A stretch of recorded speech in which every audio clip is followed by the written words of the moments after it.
A good practice is when you're driving a vehicle and you have moved for at least 2 hours, you're supposed to take a rest to avoid this fatigue.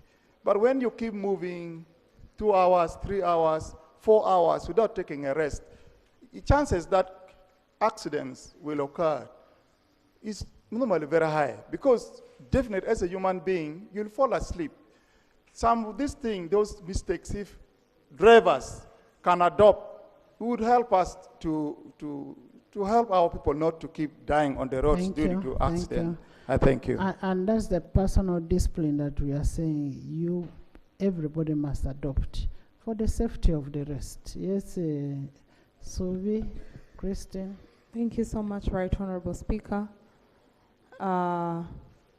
It is so sad that we lost lives in such a manner, but I was here cracking my head high and wondering why people risk their lives when they actually know that they might die when they climb on those trucks together with their cargo and they end up losing their lives. But the answer is that as government, we need to find a measure of simplifying transportation of these business communities. Either it can be through reducing costs on those big trucks that transport their cargo. Because I come from Raqqa and this happens every day, the cost of operating business is so high, so they find themselves improvising all the time to make sure they make a profit. Thank you so much. Thank you. Christine. Thank you very much, Right Honorable. And Francis. And thank you for the observations that you made. Right Honorable, in connection to what you observed about the regulations governing swimming pools, I wanted to challenge the Ministry of Education to give us an assurance that they have such regulations on table. And if they are existing, could the ministry officials take a step to make a formal communication to all educational institutions so that the management of the swimming pools is actually prioritized to avoid continuous death occurring to the children? Thank you. And leave alone that even the treatment of these swimming pools, they put too much chlorine, and the chlorine affects the children. Francis. Thank you, Speaker, for the opportunity. It is bad that we lost that big number of people, but Madam, we have another challenge that is likely to cause a similar accident. For us who use Hoima Kampala Road, there is too much dust. Besides complaining several times to the contractor, he has kept quiet. Whereby, if you are driving and a vehicle bypasses you, you have to park at least for 20 minutes because you can't see what is ahead and what is behind. I was requesting that maybe the minister can force the contractor to always at least be watering that road on a daily basis, like 3 times, to avoid that accident that are likely to occur. I think we can discuss that when we are looking at the issues of the roads, because merely watering for the road user to see what is ahead of him is not about money. So we will discuss that in the next one. Honourable members, on rather another sad note, one of our elders, Dr. James Garuga, has passed on, has gone to be with the Lord. He will pass on at 11 today from Nakasero Hospital. And he has been one of the industrialists in Uganda. He hails from Kigezi, and he has contributed a lot to this country. When you talk about tea, he has been in that for a long time. I will request that may we raise to observe a moment of silence in his honor.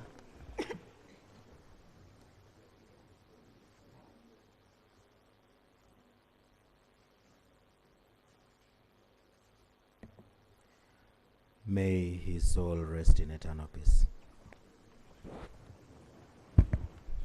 Thank you, Minister. On the same? Before he comes in, mine may not be directly connected, but still has to do with the police. I know one of the challenges of law enforcement is the limited number of the police officers we have in the country. But I've gotten information that recently Uganda Police Force recruited a big number of our youth, but on reaching the training school in Masindi, for the last 1 week, they are yet to begin training. But yesterday, they informed them that the recruitment was over and above the quota that they were supposed to recruit, and are now making a list of those to send back home. Now, we do not know the criteria they will use to send those back home. We do. They're already on their way?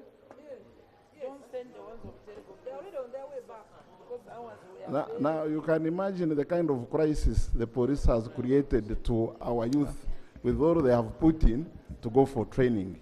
Maybe when the minister is responding, I would wish he gives us credit on that particular matter, because it's a time bomb, especially to those who have put in their resources, including buying the required materials, and of course, money changing hands here and there. And the criteria used to say, now for you, you are over and above the required number, when you are the ones who had recruited and admitted them.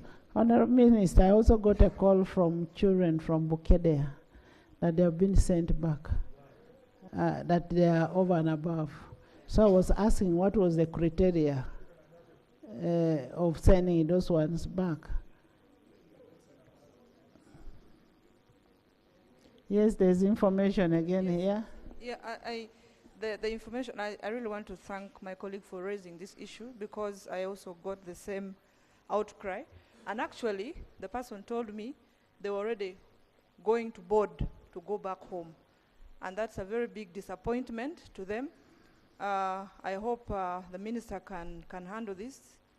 How do you over-recruit without planning? Because this has really disorganized these children. They are very, very disturbed.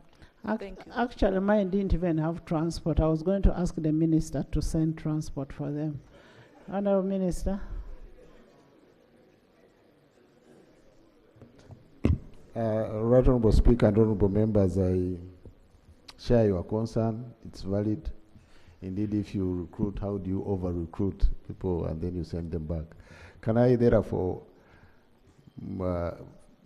make a more comprehensive, informed finding and then share with the House, but also take action? So can we first maintain those children there, other than you sending them back because you recruited them?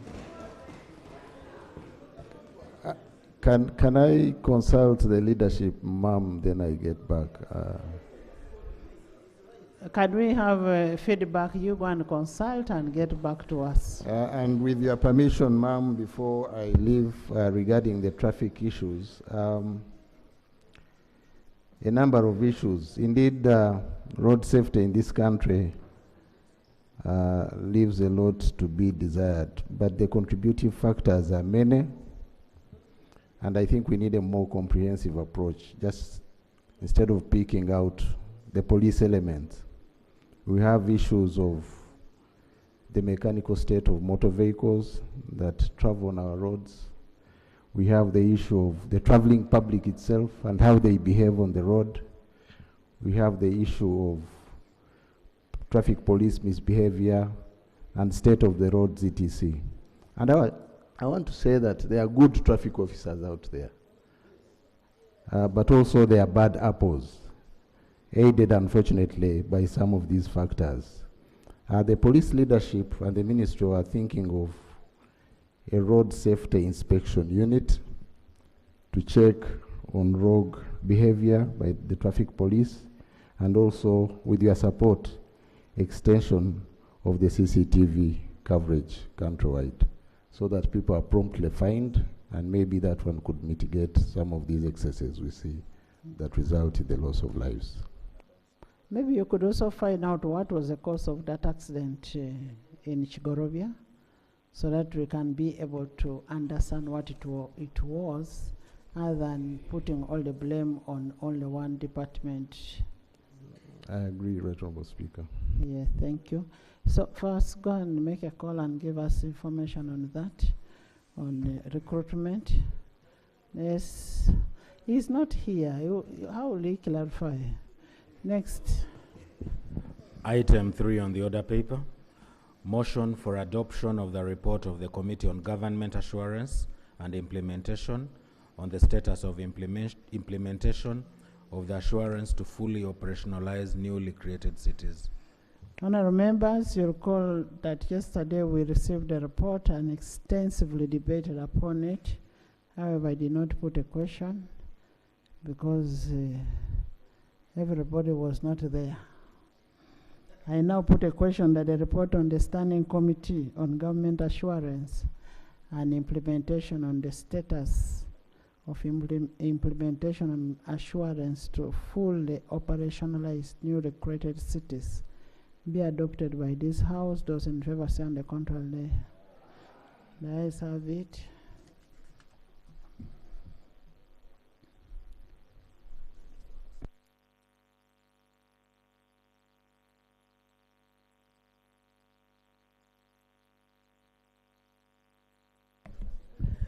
Item 4 on the order paper, statement by the Minister on the state of roads and status of road projects in the country.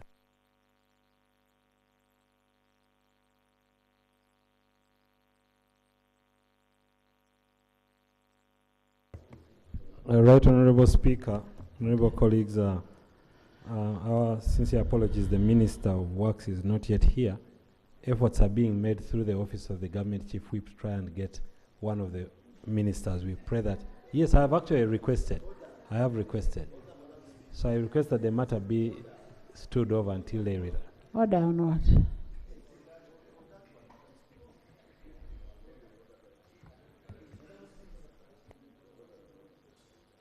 Madam Speaker, whereas I appreciate the role of the Attorney General in trying to defend his fellow ministers, but this order paper has been there. You gave us room yesterday. You adjourned the House. And the Ministry of Works has more than 2 ministers. Sincerely, being lazy to this kind of level is not acceptable. So is the Attorney General and the friend in order to enter appearance here by giving defenses of those who are supposed to carry out their duty, well knowing that we came here for business. And the issues dealing with the roads are growing day by day in this House. We can censure you now. Honorable Sewongo, which rule has the Attorney General offended? Which rule? Madam Speaker, the rule he has offended is by not responding to the need of the House. And that alone, rule? Because the order I'm raising is on his prayer to defend those who are. I think you've been missing Attorney General. Express, eh? Yes, Honorable Bahati. Thank you, Madam Speaker. The Minister of Works is around Parliament, is about to enter, and I wanted to suggest that in the meantime, we can start the debate. We shall be taking notes here because he's in the parking. He's in the parking, coming in the House. By the way, the discussion that was supposed to be done was for us to hear from the Minister of Finance. We had discussed the issues of the roads. And the issues of the roads that we discussed about, we did not end because there was an issue of financing. All we needed to find out was from the Minister of Finance, how best can we have these roads worked on? And there are 3 categories of roads. One, the roads that were worked on, that were being worked on by UNRWA. How do we continue with these projects? The second one was the new roads. Should we start new roads when we have not finished the existing roads? And then the district roads. That is basically what was being done. So can we go ahead as there's government here, they will take note. It's a collective responsibility. Collective responsibility. I will not keep this item on the order paper every day. Honorable members, you will recall that last week, Wednesday, 30th July 2025, the Minister of Works and Transport presented a statement on the roads and status of roads projects in the country. We deferred the debate to yesterday. He was not here, and now even today he is not here. But the debate was pending the presence of the Minister of Finance, Planning and Economic Development. Because what the minister was saying here was, I don't have money. There was no money released. And because of that, we needed to hear from the minister. Honorable members, you'll also recall that you heard that His Excellency the President communicated publicly about the matter on the roads, and some of the things that he mentioned are: one, the dangers of excessive reliance on external financing for all the development projects, citing abrupt and disruptive donor decisions that may impede the realization of planned projects. Two, the need for self-reliance in financing development projects. Three, he categorized the projects into three. He said the first one is the very well done new roads such as the Kampala-Entebbe Express Highway, Kampala-Gulu, the oil roads in Bunyoro, and excellent roads in municipalities such as Hoima, Gulu, Masaka, but mentioned but a few. Two, the very important roads that were initially good but have now deteriorated, such as Mitiana Mubende, Chenjojo, Mukono Jinja, Ibanda Mbarara, Mbarara Ishaka. He attributes the deterioration to under-budgeting. The local government roads that have deteriorated because of misuse of the 1.3 billion, which was allocated, and that money was meant to be used for maintenance. The President has directed the Minister of Finance, Planning and Economic Development to allocate 3.2 trillion required for these roads alone. The President further undertook to have the following roads worked on. That is Mitiana, Mubende, Chenjojo, Ibanda, Mbarara, Ishaka, Mbarara, Mukono, Logasi, Jinja, Mpondwe, Nebi, Arua, Ntunga, Murukungiri. And His Excellency also indicated that other planned roads will be indicated in the next manifesto. In light of this, I will request the Minister of Works, Transport to come and explain to the members, and then we open the debate. But based on what guidance the President has already given. Honorable Minister.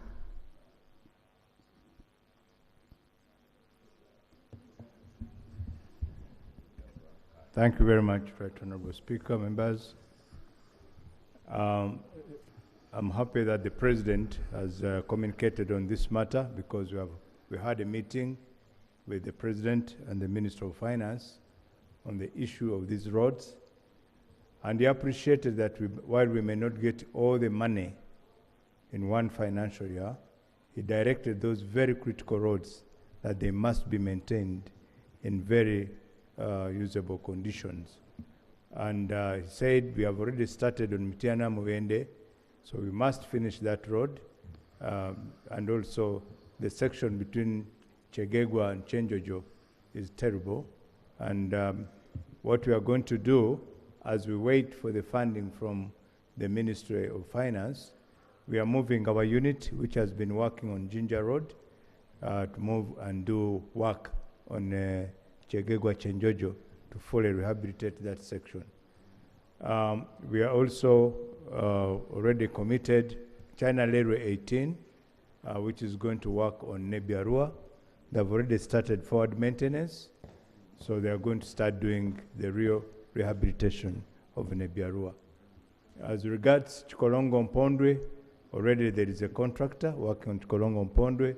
They're doing forward maintenance as of now, but after that they will do the full rehabilitation with funds coming in from the Ministry of Finance.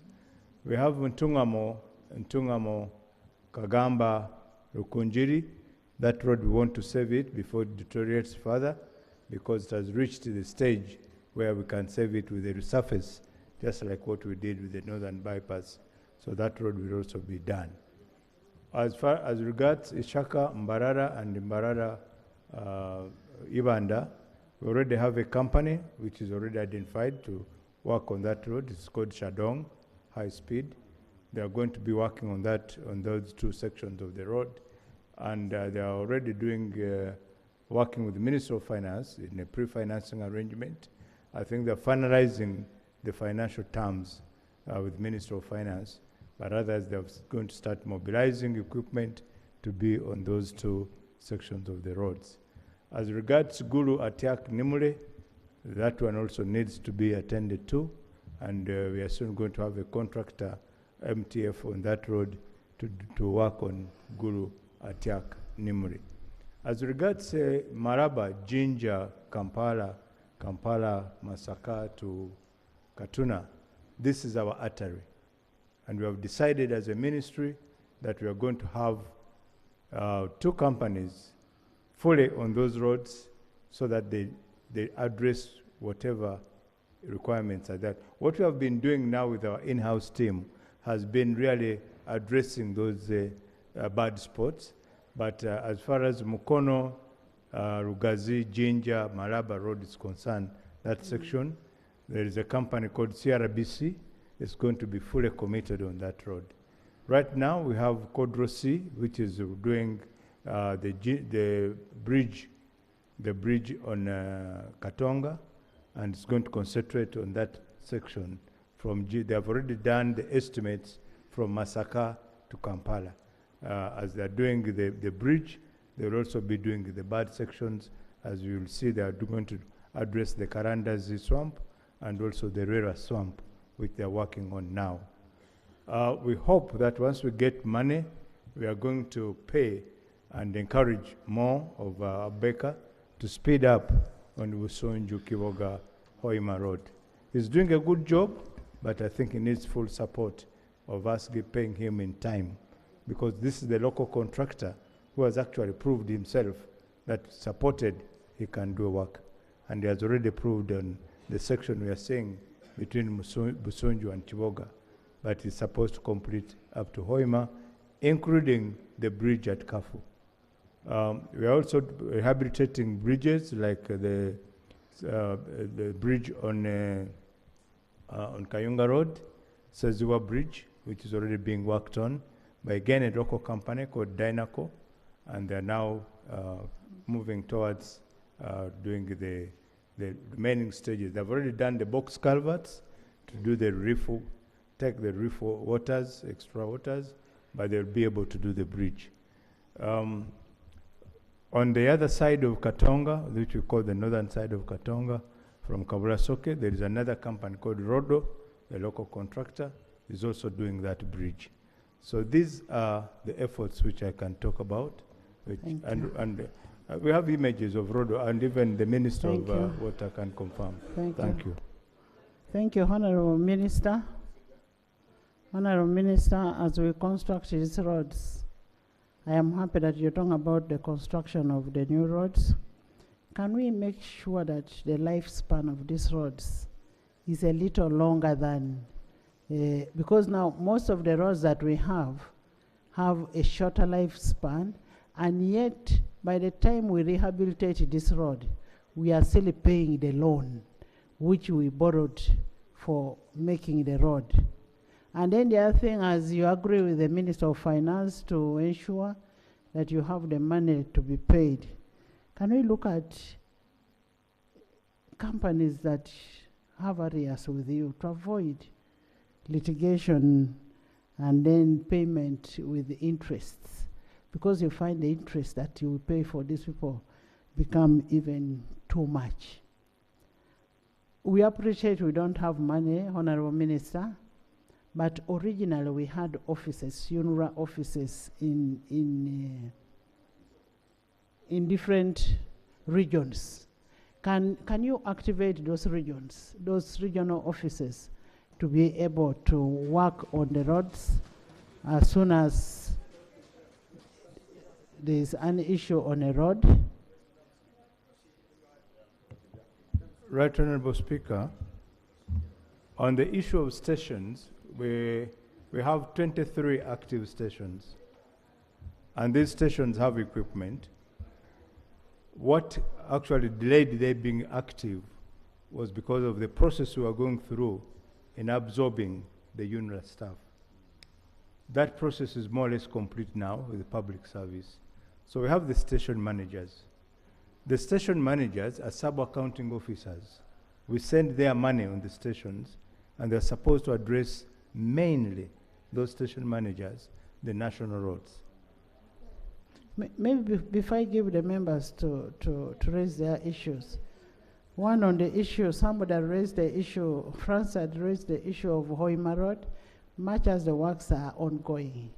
But like I said the other time, the dust is too much. You cannot even be able to see the next person. Okay. We may not have the money now, but can the contractor continue watering and ensuring that there is not that dust on the road? Yes, Right Honorable Speaker, you're right. When a contractor is working on the road, it's mandatory of that contractor to water wherever. This has happened also.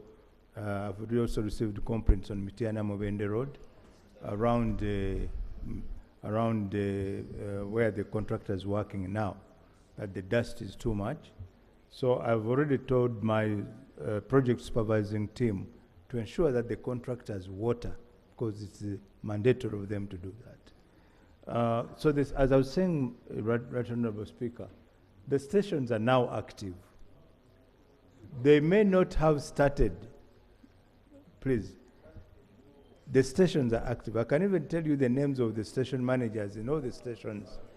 Because can we leave the minister finish? We've been waiting for the minister. I've told you that it took time for the station managers to be in station because they had to get authority to become accounting officers, sub-accounting officers. So when we give them the money, they must present a work plan. They have the money. They have the money. Why don't you listen?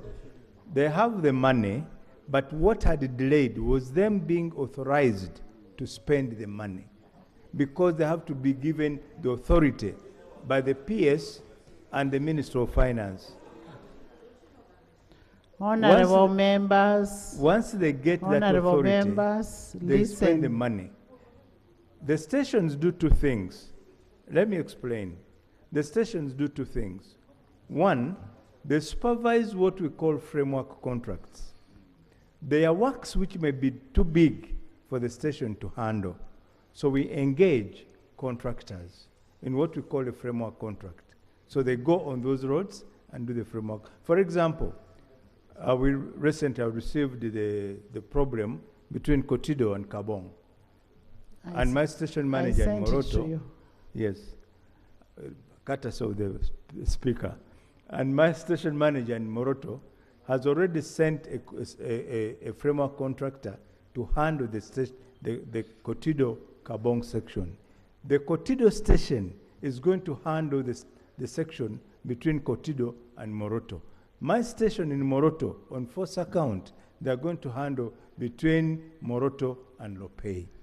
So these stations are active. The station in Soroti and Olupot has been handling the works between Soroti, Katakwi, and the other areas. So if your station has not been active, if your station has not yet been active, yeah. Honorable Minister, can we hear from the Minister? Honorable Minister, Honorable Minister, Honorable Minister of Works, I can confirm the stations are working. Mine in Mbale is working. Mine in Mbale is working. And maybe you just need to check with your stations. Honorable Minister, Honorable members, Right can you sit? Sit. Can you sit? You sit.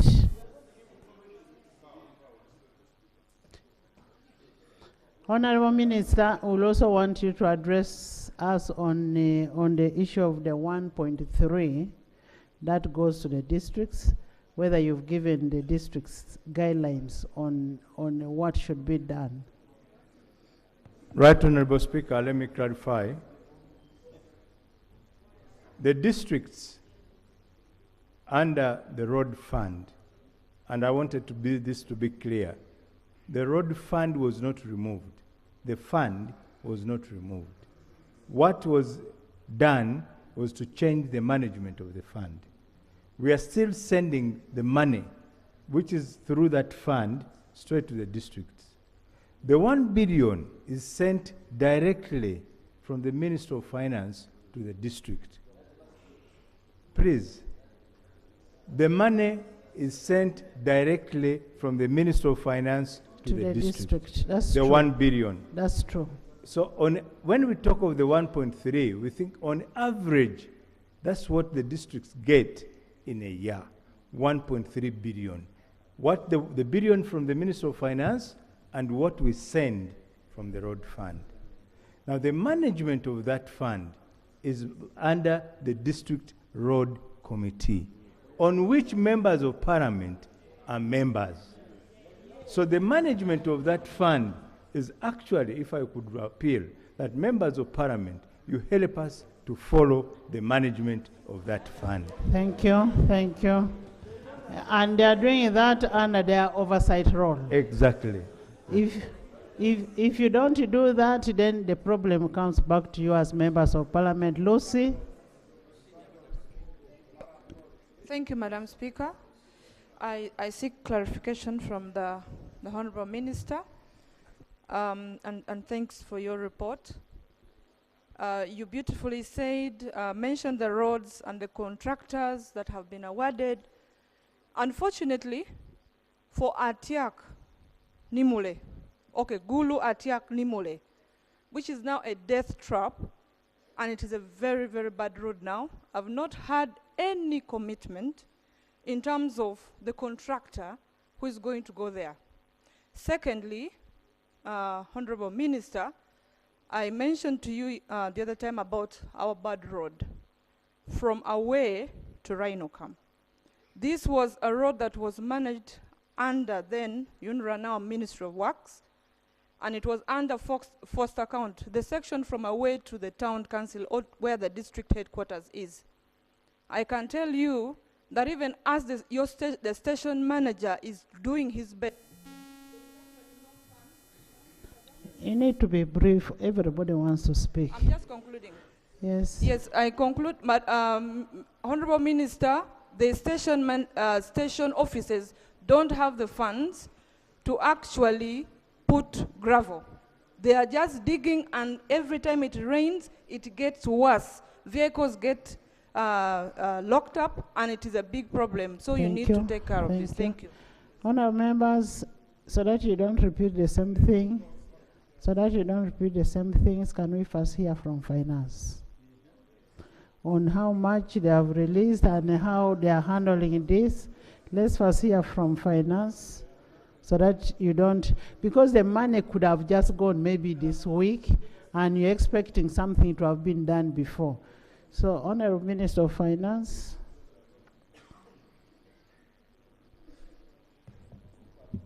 Thank you very much, Right Honorable Speaker, before I inform the House about the releases, I want to share the same concerns about the state of our roads,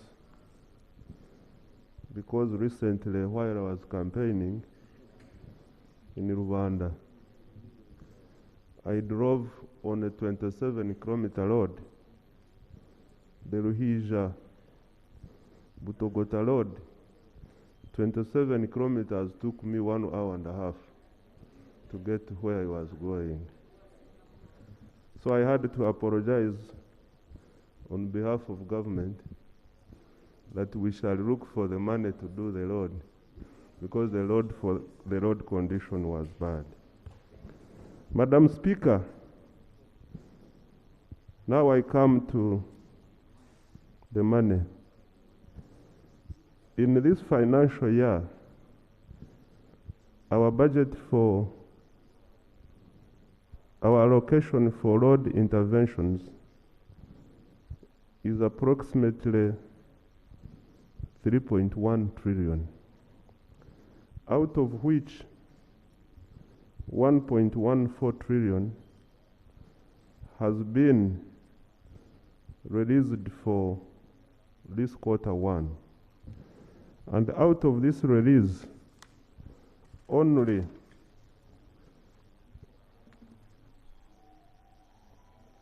only 123.7 billion is already available to Ministry of Works for spending. The rest, we await Ministry of Works to request for it from us for spending.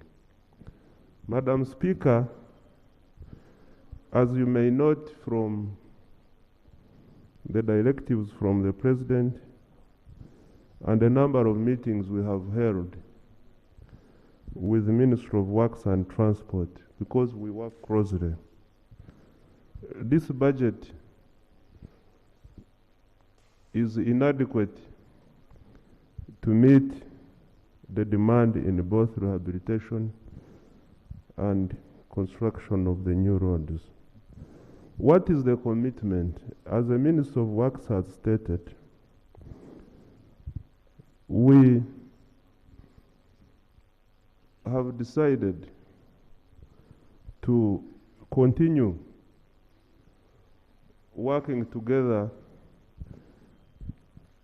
in terms of with the Ministry of Works, in terms of looking for the money and also pushing for the works which are ongoing. Madam Speaker, since I have got a chance to be on this microphone, let me also state that I am happy with the work being done on Masaka Road compared to the previous 4 or 5 months. Now we see Katonga moving, we see the swamps has been talking about moving. I also move on Muvende Road.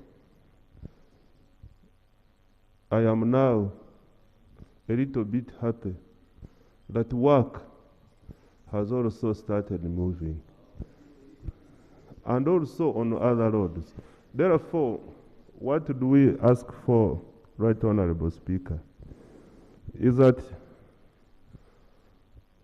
we take a commitment that finance and works will continue working together. We at finance will continue looking for the money in the current constrained circumstances, and also the works to facilitate the Ministry of Works continue pushing the work so that our road status is recovered and maintained to where it was at least 3 years ago.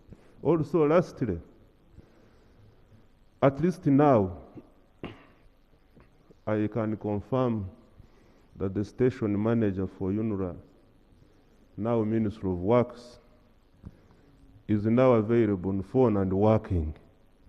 And also at the station, we are able to speak to her, and she tells us the action plans she has. Thank you. Thank you, Right Honorable Speaker. Thank you.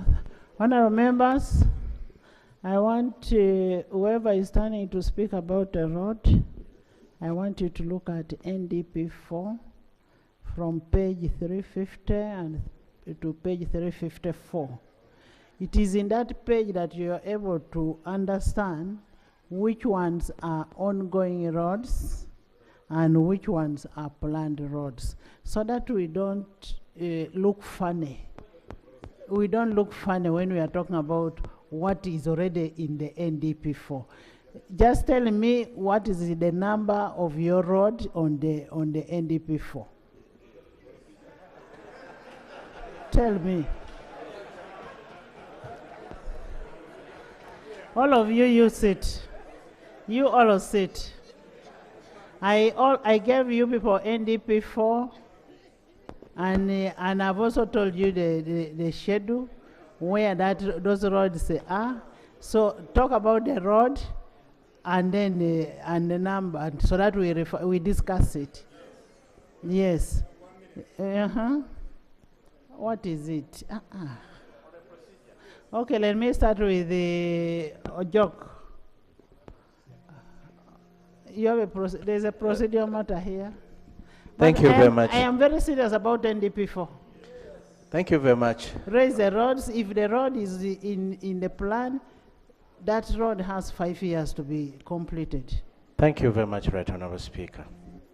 Right Honorable Speaker, thank you for directing us to take us to NDP 4. But at the stage where we are,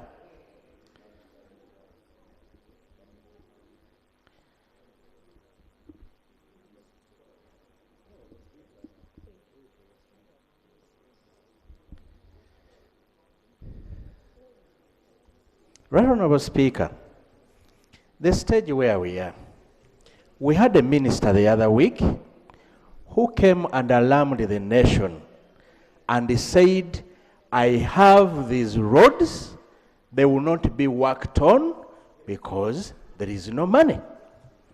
Right Honorable Speaker, the public heard that, and the roads were mentioned here. Right Honorable Speaker, the President responded by saying, put all the money on roads.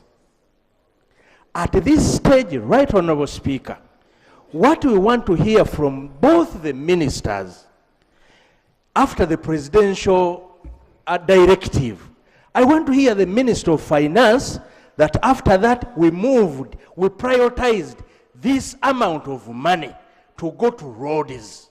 Madam Speaker, we should stop speaking in tongues at this level. The Minister of Finance came here, is just talking about regional and how his road, we need to know, Honorable Musasizi, how much money was prioritized after the presidential directive. We want to know which roads were given priority for that money. Can I Minister of Works, Madam Speaker, the minister should stand on his feet. Honorable General Katumba Wamala. Honorable Samba, you don't have to shout. You're using a microphone. Everybody is listening to you talking. It is not shouting that stresses a point. Honorable members, the President raised a number of issues. He says the danger of excessive reliance on external financing for development projects, citing abrupt and disruptive donor decisions that may impair the realization of planned projects. When we overdepend on these monies for making the roads, when somebody cuts off the donation of the funding, we get problems. However, he says there is need for us to be self-reliant, for us to be able to finance. That's why you find some of these roads are funded by Uganda, our own funding. But then he categorizes the roads, and he says, the very well done new roads, and he talks about them. Then he says, the very important roads that were initially good but have now deteriorated, such as Mitiana Mubende, Chenjojo, Mukono Jinja, Ibanda Mbarara, Mbarara Ishaka. He attributes those deteriorations to under budgeting. And that's why I was saying that you give a lower lifespan because of the low amount of money, other than giving a higher lifespan by giving enough money for those roads to be worked on. But however, they said this money should be given to complete the most important roads, which are mentioned. And the roads are there, which the minister has talked about. And the president father undertook to have the following roads worked on. Mitiana, Mubende, Chenjojo. I know you're very interested in the Mubende road. Ibanda, Mbarara. Ishaka, Mbarara. Mukono, Logasi, Jinja. Kikorogo, Mpondwe. Nebi, Arua. Ntungamo, Rukongiri. There are a number of them. And that's why I was referring you to the NDP4. And I'm happy there's only one person here, Honorable Masaba. Honorable Masaba, next is to you, because you're going to talk with authority. Yes.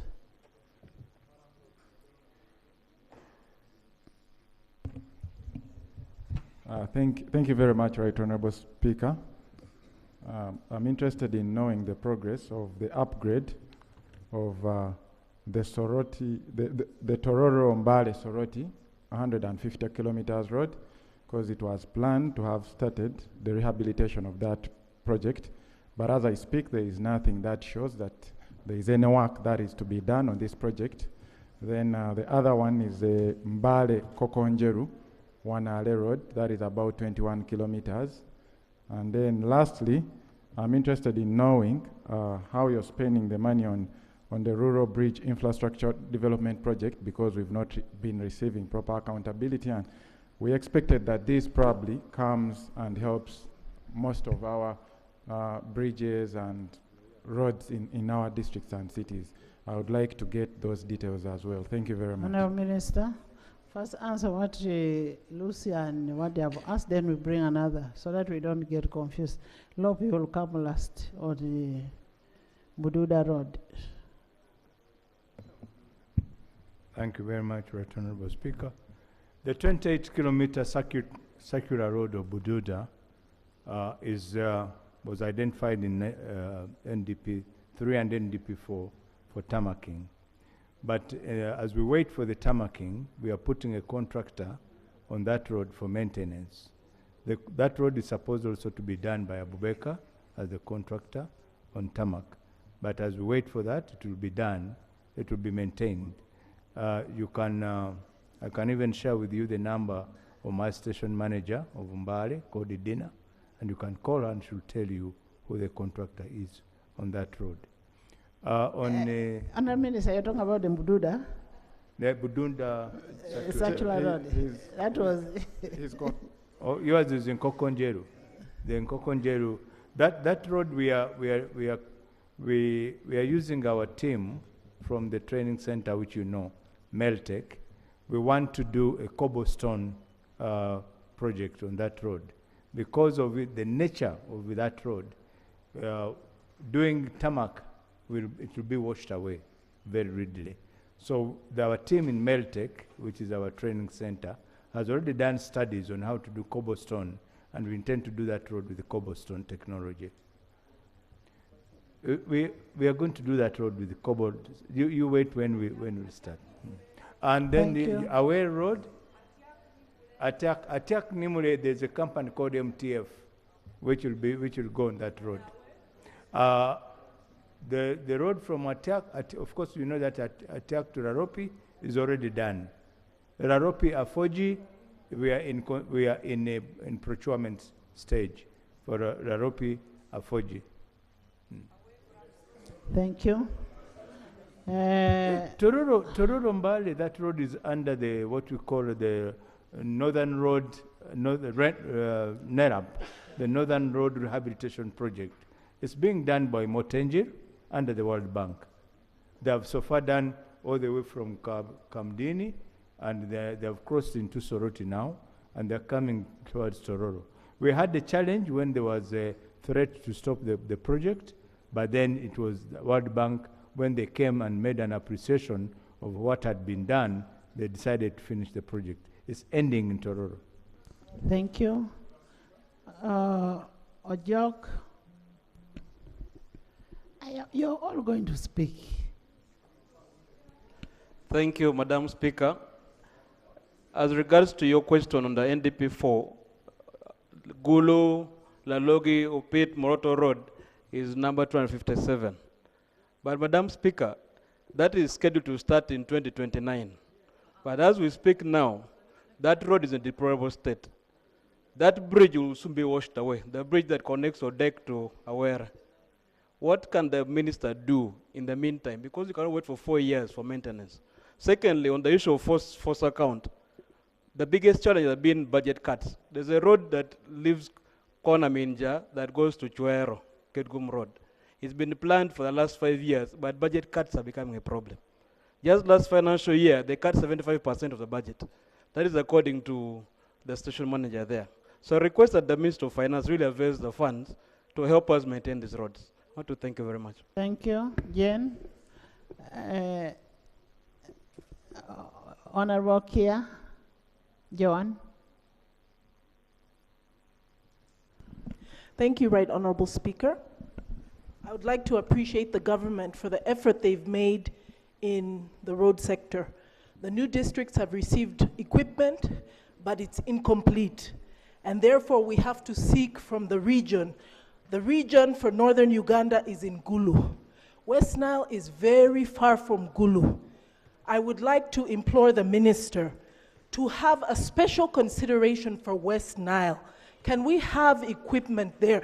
West Nile, Right Honorable Speaker, should actually be a region of its own. We, the people of West Nile, love the people of Gulu and Lango, but we don't want to be always bundled up. Please have consideration for the people of West Nile. Number two, there's a road which His Excellency, I'm in copy of a written directive to your ministry, directing for not tarmacking, but high-grade maram from Pakwach, Rhino Camp, up to Difule. Up to now, from 2023, 2024, we are now in we're almost reaching 2026. Please, high-grade maram, as we wait for tarmac. I thank you. Thank you.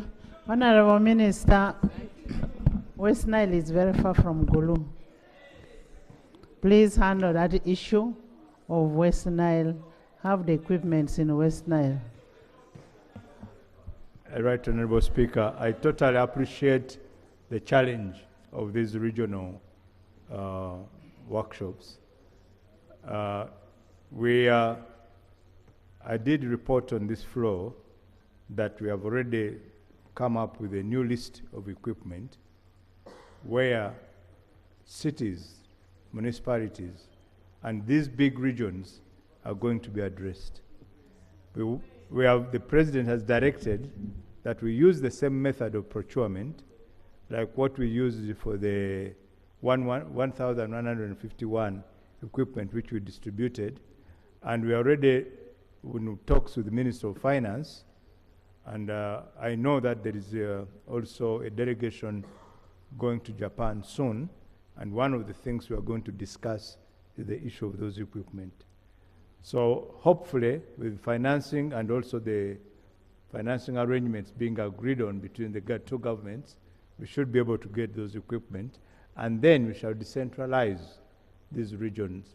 For example, you find, as you said, Gulu takes care of Karamoja all the way up to Kabong, and you can imagine Gulu handling Karamoja and then also handling West Nile up to Koboko. It's really overstretched. So we hope that once this procurement is through, we shall decentralize and create mini centers in these regions. Thank you. As regards to the Pakwach, Rhino Camp Road, this road is going to be done because there is even a lot of pressure from the Ministry of Tourism because they're going to relocate rhinos into Rhino Camp. So we are working with the Minister of Tourism to ensure that this road is done.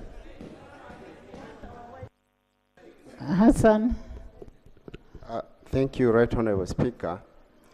Right Honorable Speaker. West Nile, I thought John had spoken about West Nile. Hassan. Right Honorable Speaker, the funding of these projects, especially construction of roads, is done by external funding. And as a Committee on National Economy, we process these loans, and this Parliament approves loans for these projects. Honorable Speaker, where we are now, the Minister of Finance telling us that there is stoppage of funding. Could it be that our government broke some of the rules or the conditions in the financing agreement? Because I remember one of the issues was with UNRWA, when it was very categorical that the implementing agents during the process of this particular loan was supposed to be UNRWA. Now we went on with rationalization, and the UNRWA was taken under the Ministry of Works. Could it be that external funding is being cut because we are breaking the terms and conditions that we are set up in the financing agreement? Maybe the Minister of Finance and Works can clarify on that. Thank you. Minister. Right Honorable Speaker, let me put that one very clear. On the issue of the foreign funded project, yes, it was a precondition when we were rationalizing and when we went into discussions with the funders, World Bank, African Development Bank, and Islamic Development Bank. One of the conditions they gave us is that the project implementation units must be retained. And we have retained all the project implementation units on all the projects.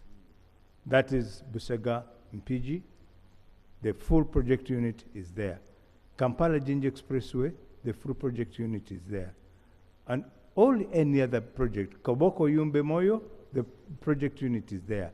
We have not stopped any project implementation unit or changed these people because that was a precondition of there are other issues regarding delays in disbursements, but it's not about the rationalization. Thank you. Alan. Thank you, Madam Speaker, for the opportunity. Madam Speaker, in NDP 4, number 181, that is Butalangu Ngoma, of 54 kilometers. We need a commitment from the minister. And number 23, Matuga Kapeka Road of 42 kilometers. When you check in the NDP4, they are categorizing it as ongoing. But when you go on the site, that road, they are constructing at a very low speed. And lastly, You say they are constructing at a low speed. It is at a low speed. That means it is ongoing. It is just a matter of English. Madam Speaker, let me finish with Luwero Chuoko Butalango of 29 kilometers, which is under Dot Services Limited. That road was supposed to be completed in June of this year. But as of now, they requested more days, over 100 days, and they are supposed to complete it in September.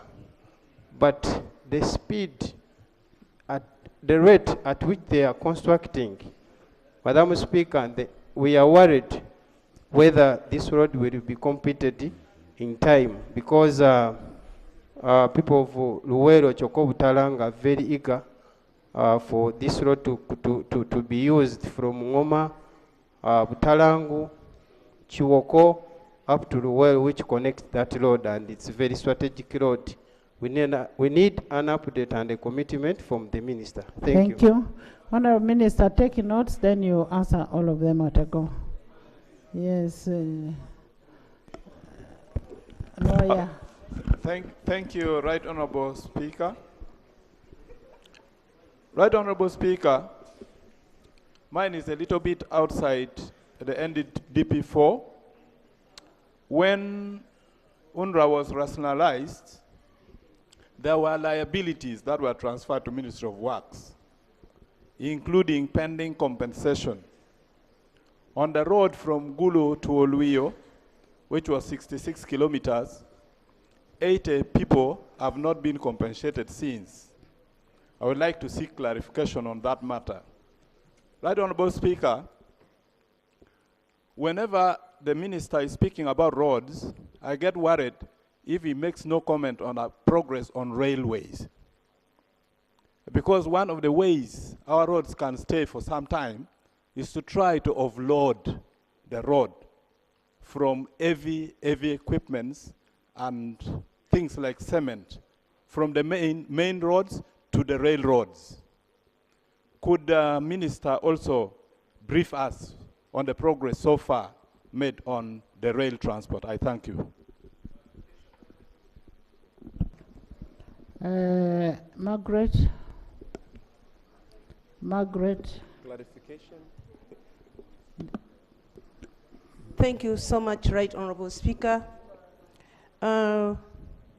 Right Honorable Speaker, I want to ask the Minister for Works on what is happening. Kidgum to Kidepo Tourism Road was in the budget in 2017, from 2017. Last year, it was clearly spelled that we are going to have the tarmac road from Konalao to Kidepo. Up to now, the persons affected by the project have not been compensated. We are not seeing any development. And even yesterday, Madam Speaker, the tourists are stuck. From yesterday, they have not yet gotten out from where they are stuck. Thank you. What is going to happen to the people of Kitgum, to Karenga, more so the tourists? Thank you. And the loan was approved by this House for that road. Honorable Pendusi. Thank you very much, Right Honorable Speaker. Honorable Speaker, on 27th of November 2019, the Honorable Minister came to Gulu to commission roads that were funded by JICA. And at that event, he made a statement, a public statement, committing that the road from Gulu, Lamu, Kitgum would be tarmacked. The people of northern Uganda have waited for that road in vain. Fortunately, it's part of what, again, last year, he issued a statement in this House that government was already in final stages of designing. So it would be good, Right Honorable Speaker, for the Honorable Minister to please clarify. Secondly, he also directed the Honorable Musa Ichwero last year to go and look at the status of the road from Bank of Uganda through Custom Corner to Juba Road.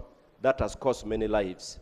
It would also be good for him to clearly help us understand how far he has gone with that. Thank you very much. Thank you, Linda. Linda. Thank you so much, Madam Speaker. My point of concern is about the roads that were started by former UNRWA before it became Ministry of Works and up to now have never been completed. We have Bukuku, Rubona Road. There are 5 major bridges that are being constructed and up to now the contractor stopped working. This road is in a sorry state, and when we talk to the regional engineer, Madam Speaker, he says that they've only provided funds for light grading. This road is under the foot of Mount Rwenzori, where the soils are loam, very soft, and in our region, in these coming 3 months, we are going to experience very heavy rainfall, meaning that people are not going to be able to transport their merchandise to the market, people going to the hospital, and also the children going to school.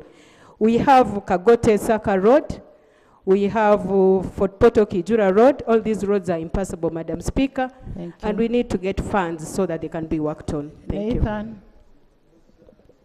Thank you, Right Honorable Speaker.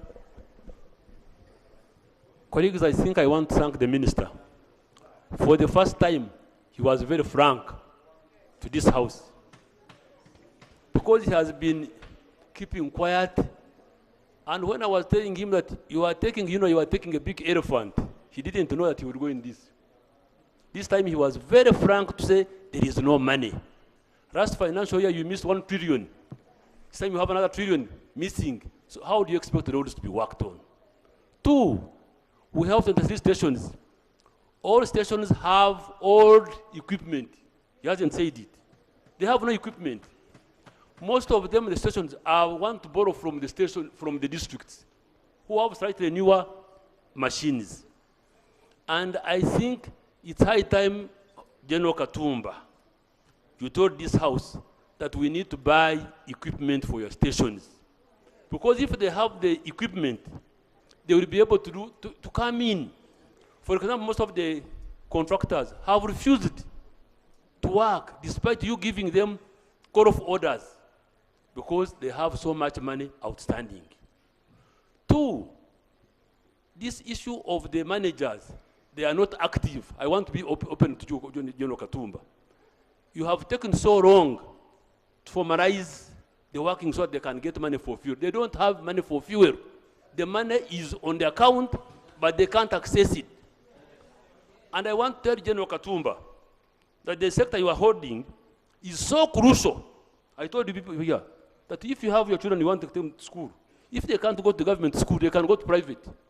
If my mother can't go to an official hospital, they can go to private. But how about the roads?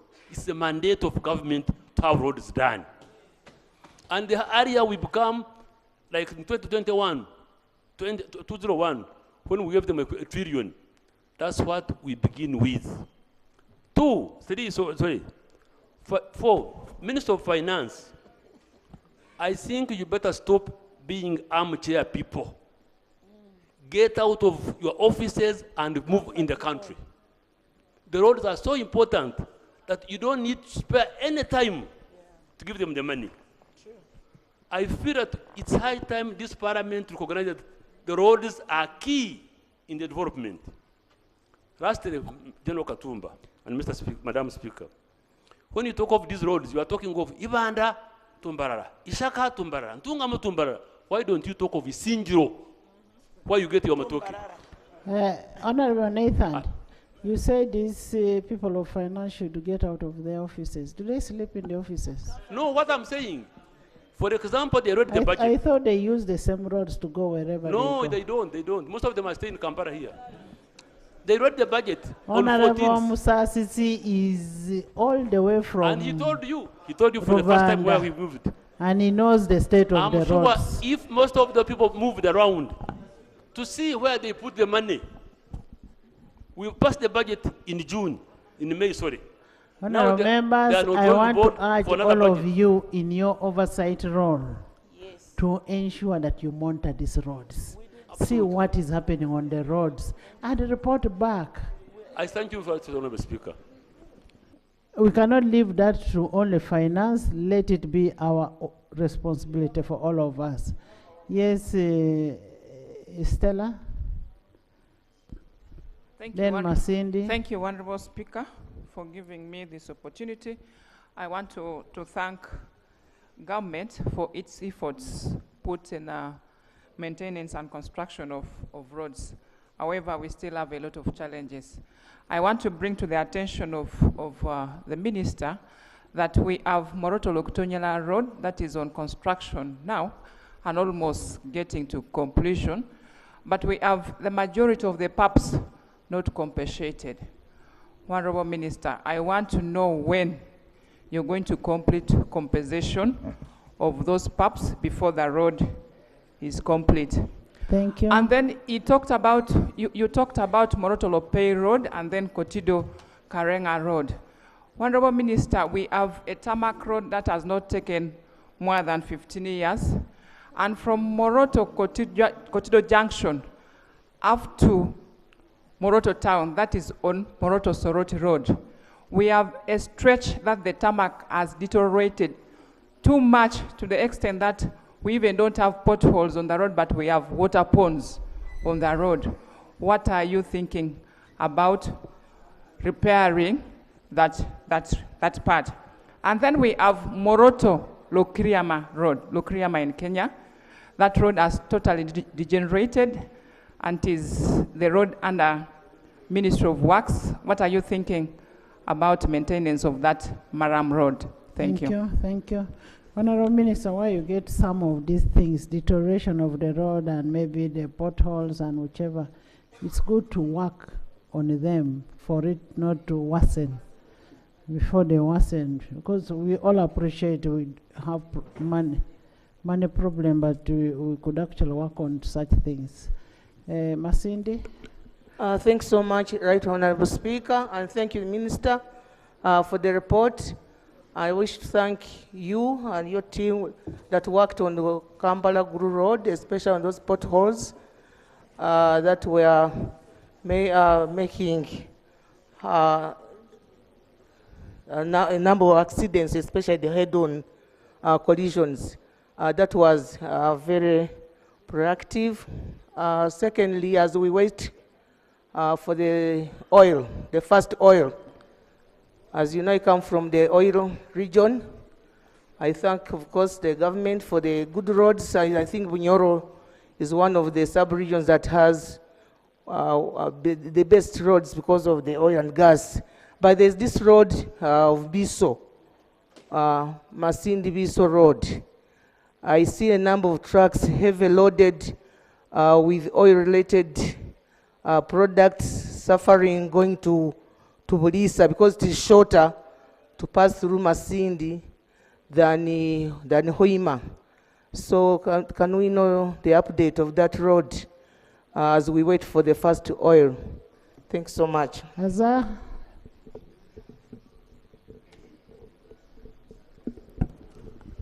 Thank you very much, Right Honorable Speaker.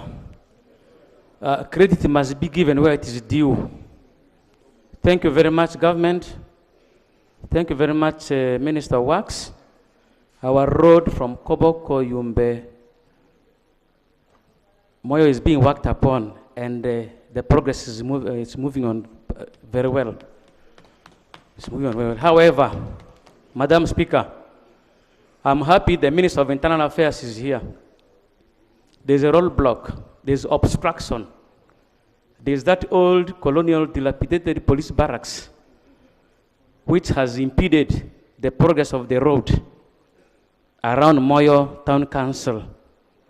And this involves Minister of Finance, Minister of Works, as well as Minister of Internal Affairs. We are all aware that all those affected areas were compensated. Schools were compensated. Officers were compensated. Even the police barracks was compensated. And we have already identified, as a district, we have already identified land outside the town council so that the barracks can be shifted to a more spacious area so that it can give way for the construction of Koboko Yumbe Moyo Road. And lastly, Madam Speaker, the ferry at Laropi is always breaking down. There's always congestion.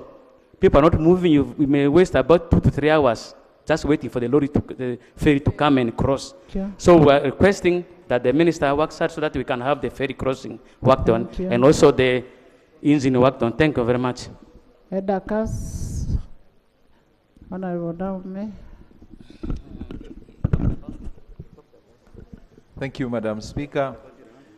Madam Speaker and the House, I'd like to thank you for, in 2023, this House approved a loan for a road from Atine to Ochero, and we hoped that 2024 works would start on that road. The Honorable Minister has worked to do some work, in other words, has tried to provide information, but the population there is very anxious about this road. If you could clarify what happened, what has happened, Thank because we you. had hoped that by now the works would have started on that road. Thank you, Thank you. Shema. Peter. Thank you. Honorable Naomi and then Peter. Thank you, Right Honorable Speaker. Right Honorable Speaker, my concern is about compensation of the people where roads are going to pass through. In my constituency of Shema North, the road from Nyakambu, Wizwera, to Masheruka and Kabohe has been on the table for many, many years. People, the local people, the peasants where the road is going to pass through, were required to give in their land titles, to open bank accounts, to wait for compensation. But many years down the road, this has not been done. The money where they opened bank accounts has been depleted. The road, the shops have been closed for years. We don't know, the people are demanding from us as their representatives, what is going on? What is going on? Lastly, Right Honorable, I would wish the Honorable Minister to give us a list of those roads which are going to be worked on, since we are required to go back and see what is going on and report back.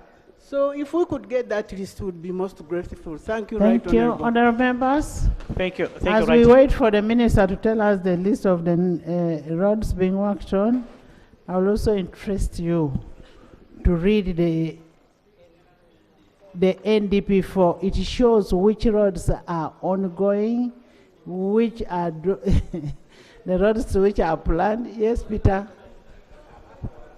Thank you, Right Honorable Speaker, for the opportunity. I would like to appreciate so much the Senior Minister, General Katumba. Right Honorable Speaker, early last year I received a commitment from the ministry, signed by General himself, saying under refugee roads, Gulo Patiego Road must be done concurrently with the road joining Atiak and Namor.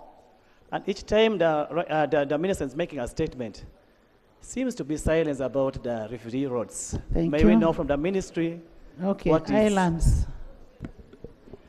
Thank you very much, Right Honorable Speaker. Honorable Minister, one of the areas addressed by NDP4 is maritime transport.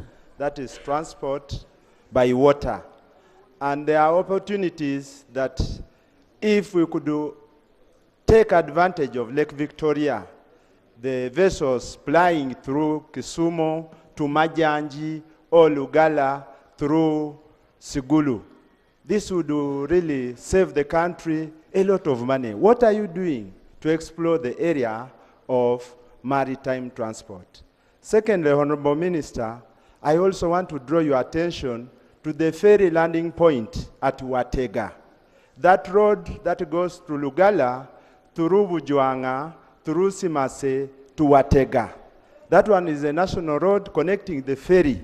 And you find that the ferry is carrying a lot of cargo, but the road, actually the district cannot maintain that road. What are you doing to help us? Sorry.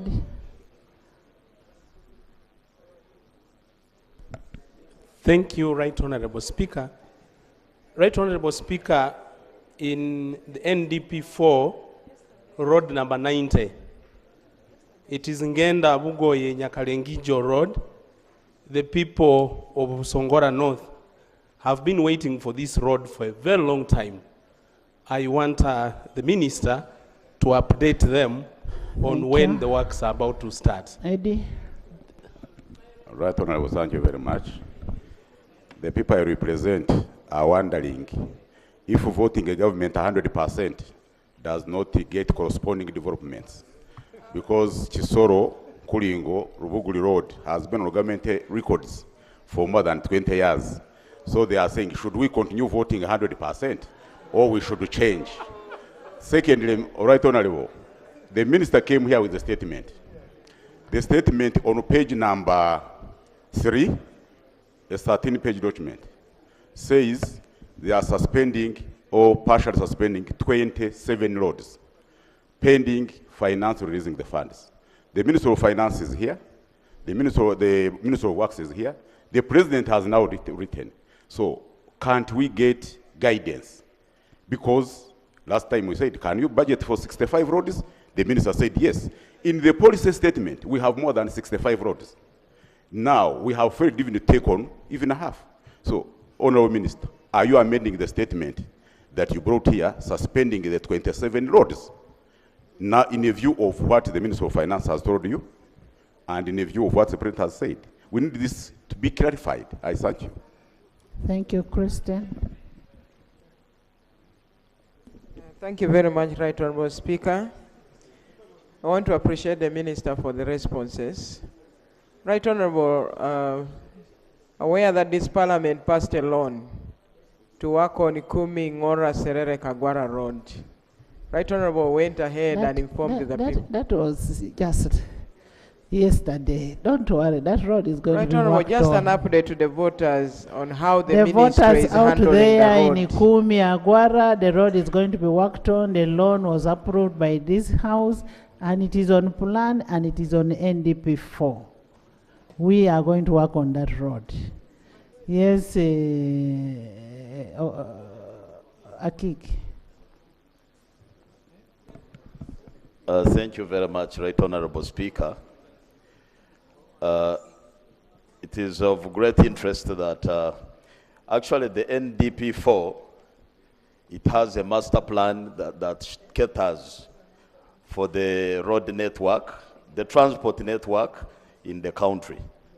And if we can align to it, I think, and follow with the budget, that would really put Uganda to a high standard. Right Honorable Speaker, I have been one of those who monitors the road network, and I have been engaging the Minister of Works, especially on the Fort Portal Kampala Road. And he has been giving me updates, only that I got disappointed during the voting period because they had told voters that the internal system in the ministry is going to cater for Chegegwa, Chenjojo, and which did not materialize, so I suffered some injuries.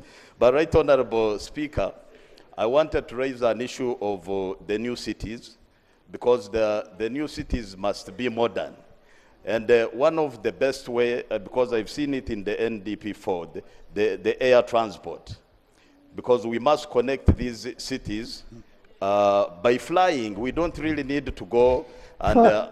Honorable, other people are just talking about Marab roads. For you, you're going... Yeah, no, let's first finish. Madam, no. Let's first finish this maintenance of...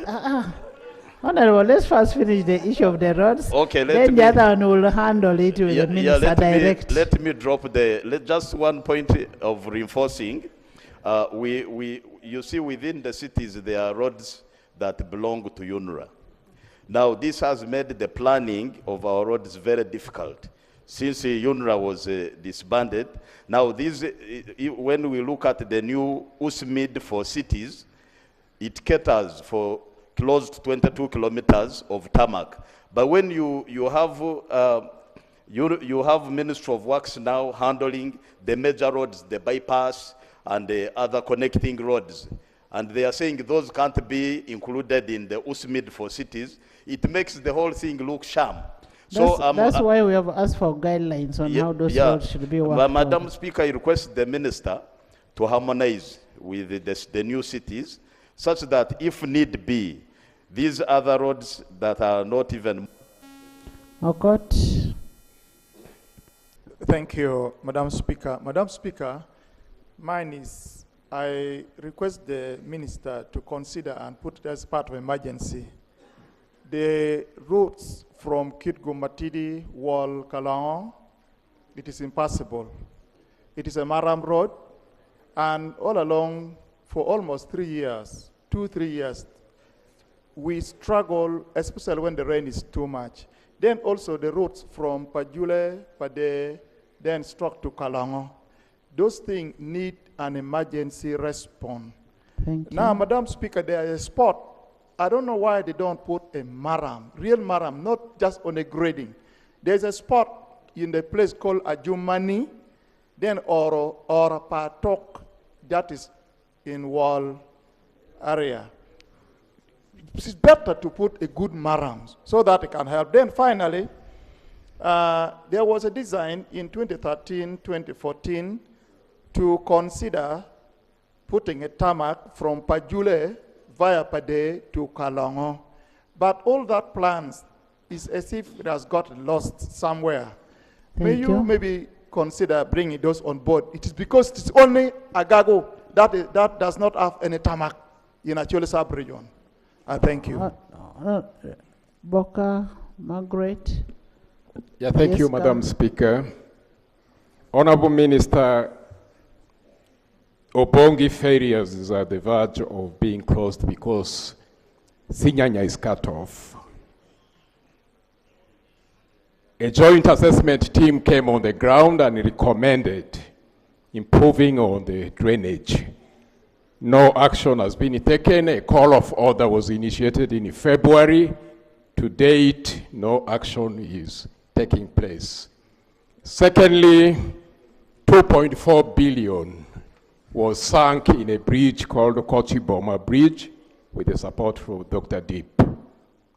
The project has stalled because of 800 million, which was saved and swept back to the Minister of Finance.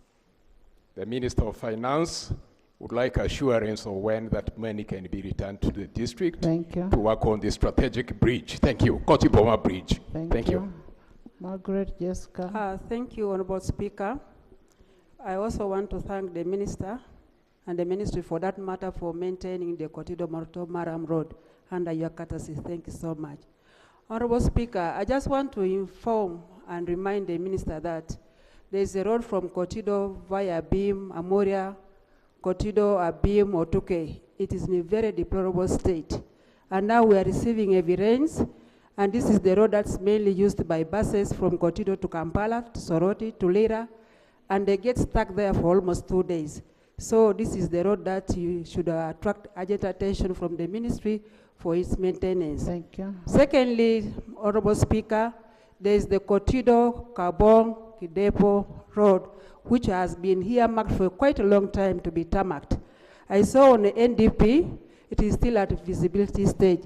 It has been there for 15 years. I'm wondering how long feasibility of Kotido Kabong Road takes. Thank you, Honorable Speaker. Thank you. Jessica. Honorable Evander. Thank you so much, Right Honorable Speaker, for this opportunity. I want to thank the Honorable Minister and the team for the work done amidst a lot of challenges being faced. He talked about stations which are not active, and that is where Madi sub-region is, because we have our station in Imoyo. Can he elaborate on the challenges which are making these stations not to be active, and how and when he's going to rectify, so that our challenges are addressed? Two, the Sinyanya-Obongi Road, Right Honorable Speaker, our learners, some of them learn from Obongi side. The Sinyanya Road is cut off. Therefore, many learners are not going to school. Can government prioritize this road? Thank you. Lastly, Right Honorable Speaker, the Honorable Minister promised to decentralize the regional mechanical workshops. I agree. But before we do that, can the Honorable Minister bring a report on the status of these workshops so that we jointly provide remedies or recommendations on how to make them more active, especially the one for Gulu? Thank you so much, Right Honorable Speaker. Honorable Evander. Christine. Thank you so much, the Right Honorable Speaker, for the opportunity. The Right Honorable Speaker, I want to thank the Honorable Minister, John Okatumba, because he's a very hard-working minister and he's doing a lot, despite the fact that he is facing challenges of finance. That I know because I sit on fiscal infrastructure, Honorable. And he's a hands-on. Yes, That one I can confirm. I'm pleased with the information on Mitiana, Mubende, because that's my way to Ntoroko, then Chiegegwa to Chienjojo.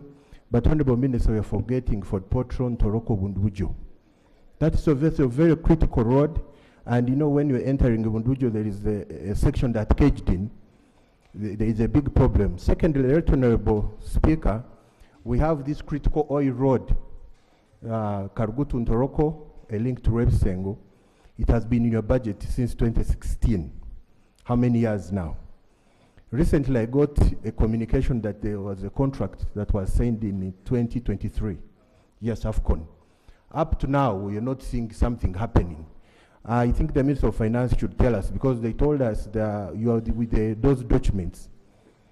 Because Solicitor General cleared, it's now under the Minister of Finance to clear terms of financing the road. We wanted to get the update from the Minister. How far have you gone?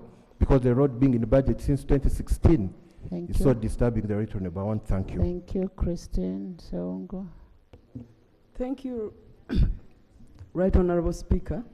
Right Honourable Speaker, I concur with you that not all that is needed on the roads concerns money. Some issues, especially the challenges with that we had in his report, were on the recurring climate change issues. And Right Honourable Speaker, we have not been updated on the adaptive engineering proposals. We cannot keep lamenting year after year which engineering designs have been put in place to ensure that the roads that will be constructed at least can stay for some time.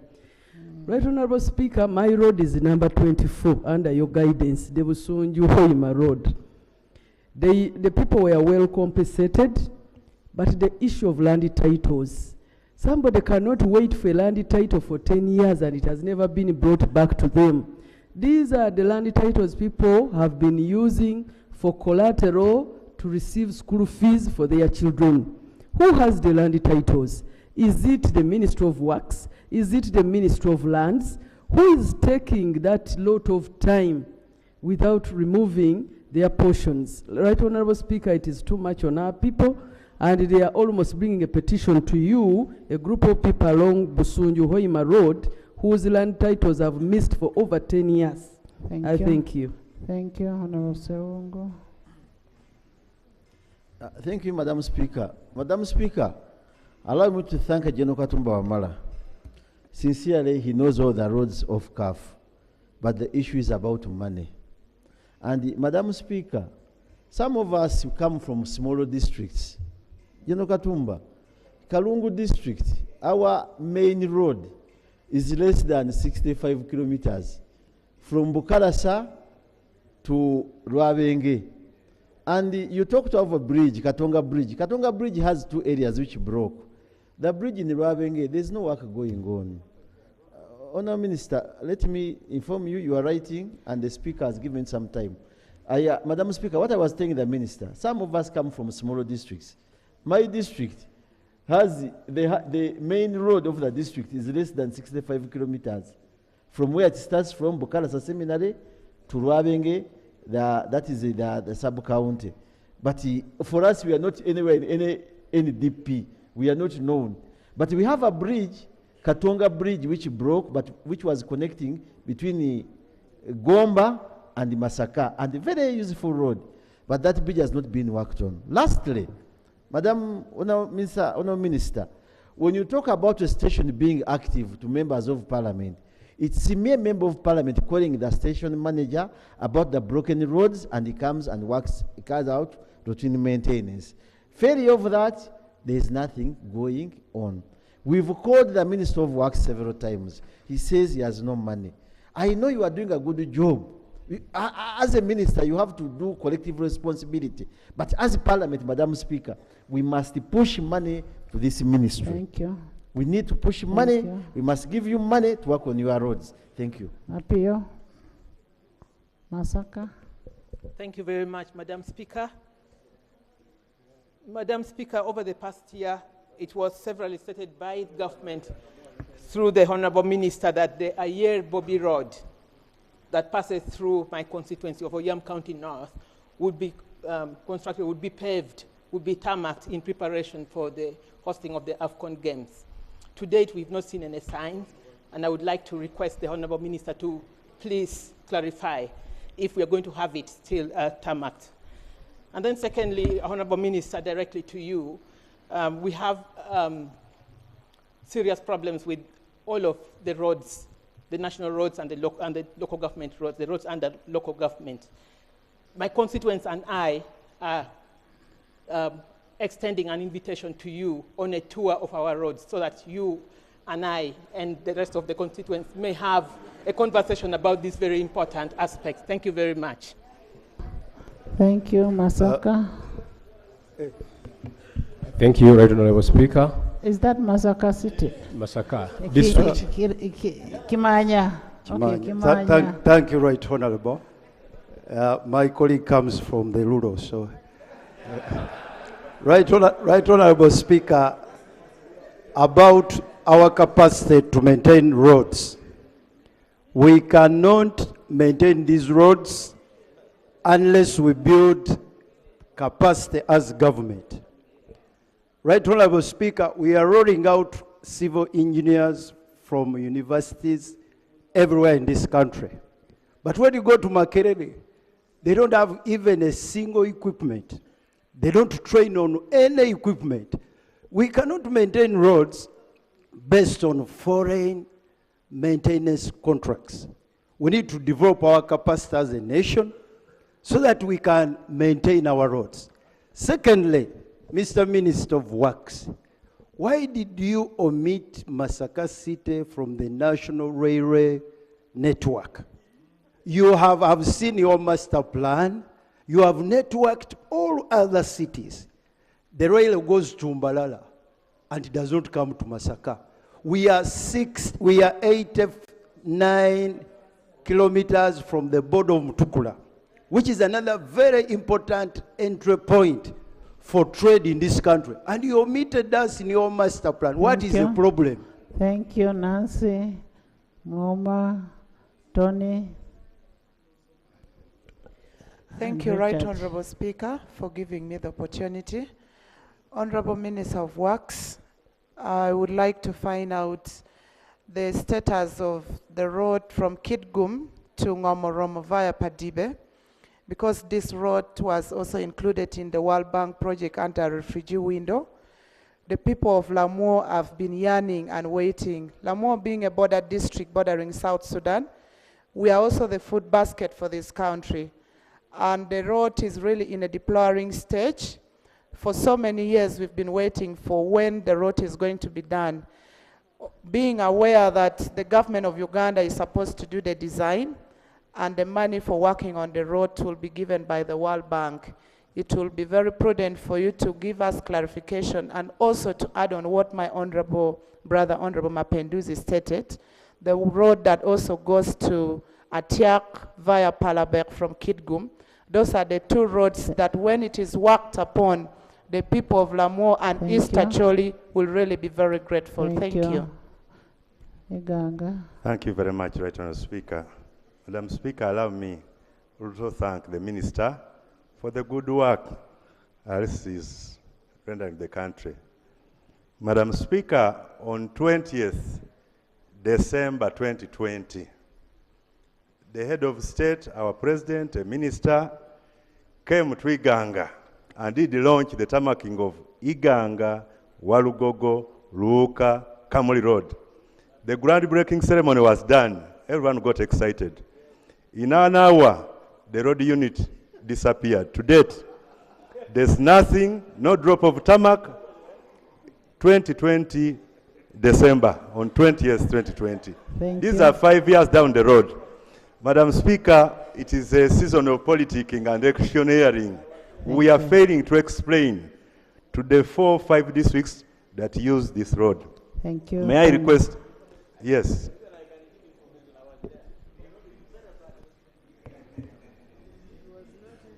Thank you, Right Honorable Speaker. To my good minister, personally, I'm very appreciative, Right Honorable Speaker. I called the minister and he called me to his office. As I talk now, they are making my roads almost road network in the municipality. The trucks are very busy doing the graders. They are doing a very good, commendable job for the 5 kilometers. But to remind you also, the president had promised us, as Honorable Mumba is saying, to me he had promised 5 kilometers. If we can make an addition on that, automatically I will come back to Parliament.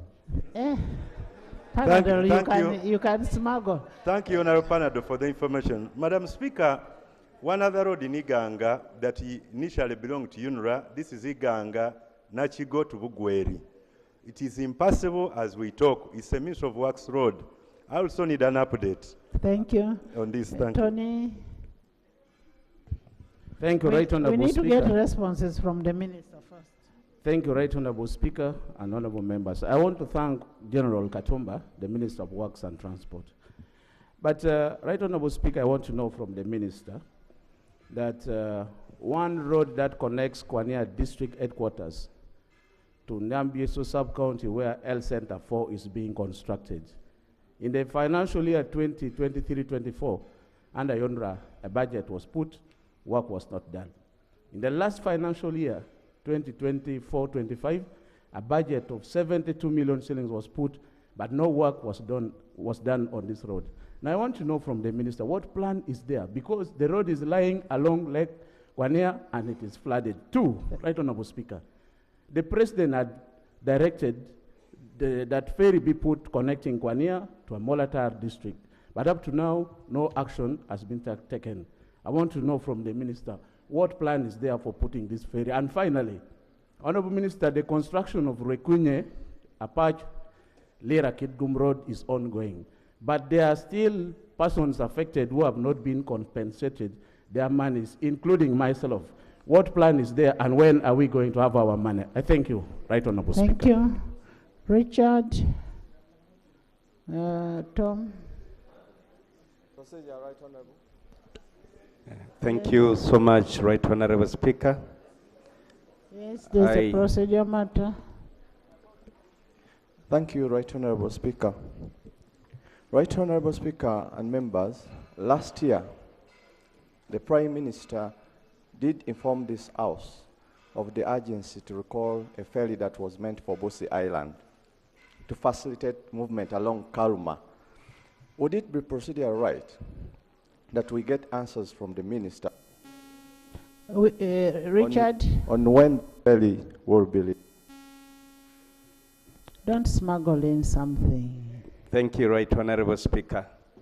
Right Honorable Speaker, in 2022, the President on his visit to Eastern Uganda had promised a number of roads, but I will be very specific. On the road from Bugema, which is in Mbale City, through Mbale District, to Usano up to Bududa, Honorable Nambeshe's constituency. That road was supposed to be tarmacked, but it's not in this plan. However, Right Honorable Speaker, the biggest issue now is that for all these years, the road has never received any maram on it. They simply grade volcanic soils that we have. It's just one rain shower and it is gone. May I get some update from the minister as to why the team has never put maram on the road? Thank you. Thank you. Helen, Tom, Helen. Thank you, Right Honorable Speaker. Right Honorable Speaker, I want also to appreciate the Minister, Honorable General Katumba Wamala, for the promise of Chegegwa Chenjojo Road. Indeed, it has been a dead spot, and very many tourists have been scared to go to that side. The business community has been complaining on the same manner. But now, we also have other roads, for example, Chegegwa, Hapuyo, Kakumiro Road. That road is totally in a sorry state as we talk now. There are over 15 trucks parked, Chegegwa, Hapuyo Road, and that road is, it has been controlled by the station of, Fort Portal Station of UNRA, and it's no longer in action, and we're trying to call the engineers, they are not responding. Thank you. And they are saying they don't have finances. Others are saying we are no longer there.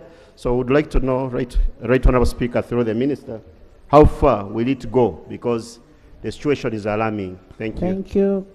Helen Goretti. Thank you. Thank you so much, Madam Speaker.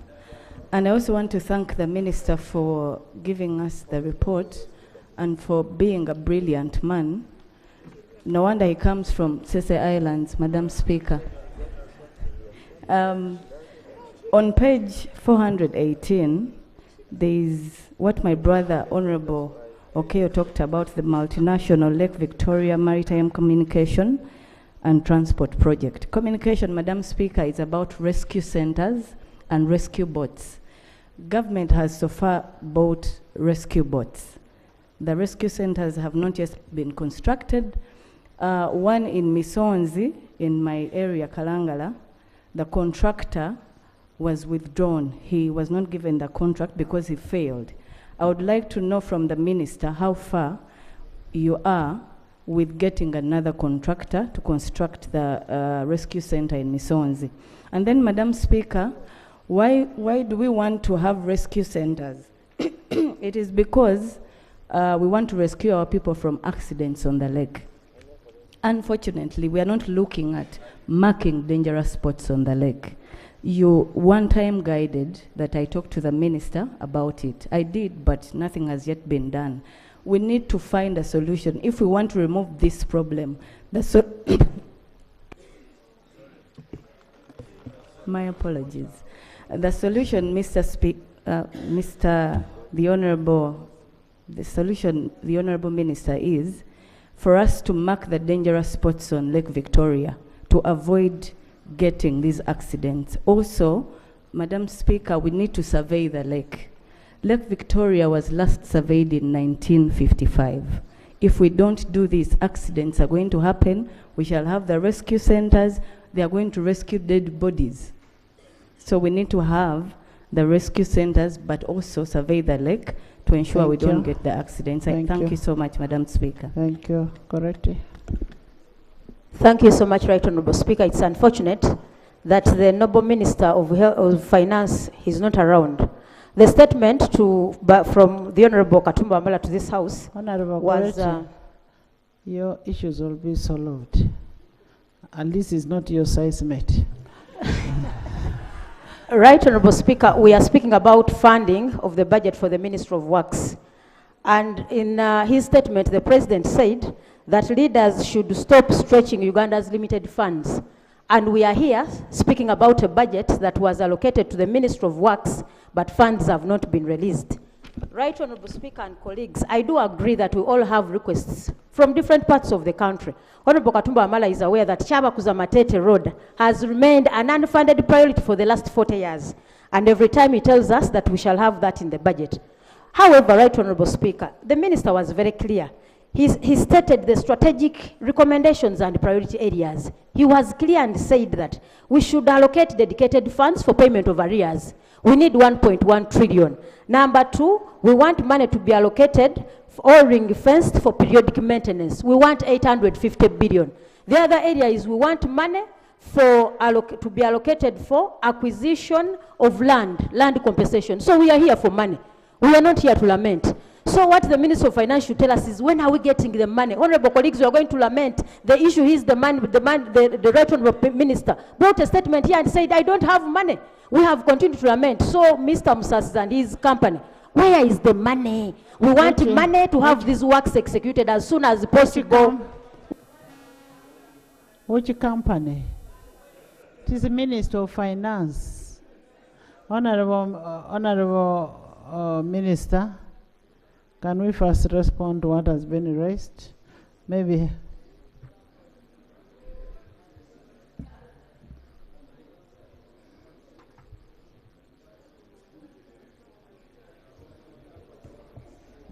Madam Speaker, should I go ahead and respond? Yes. Thank you. To all what has been raised.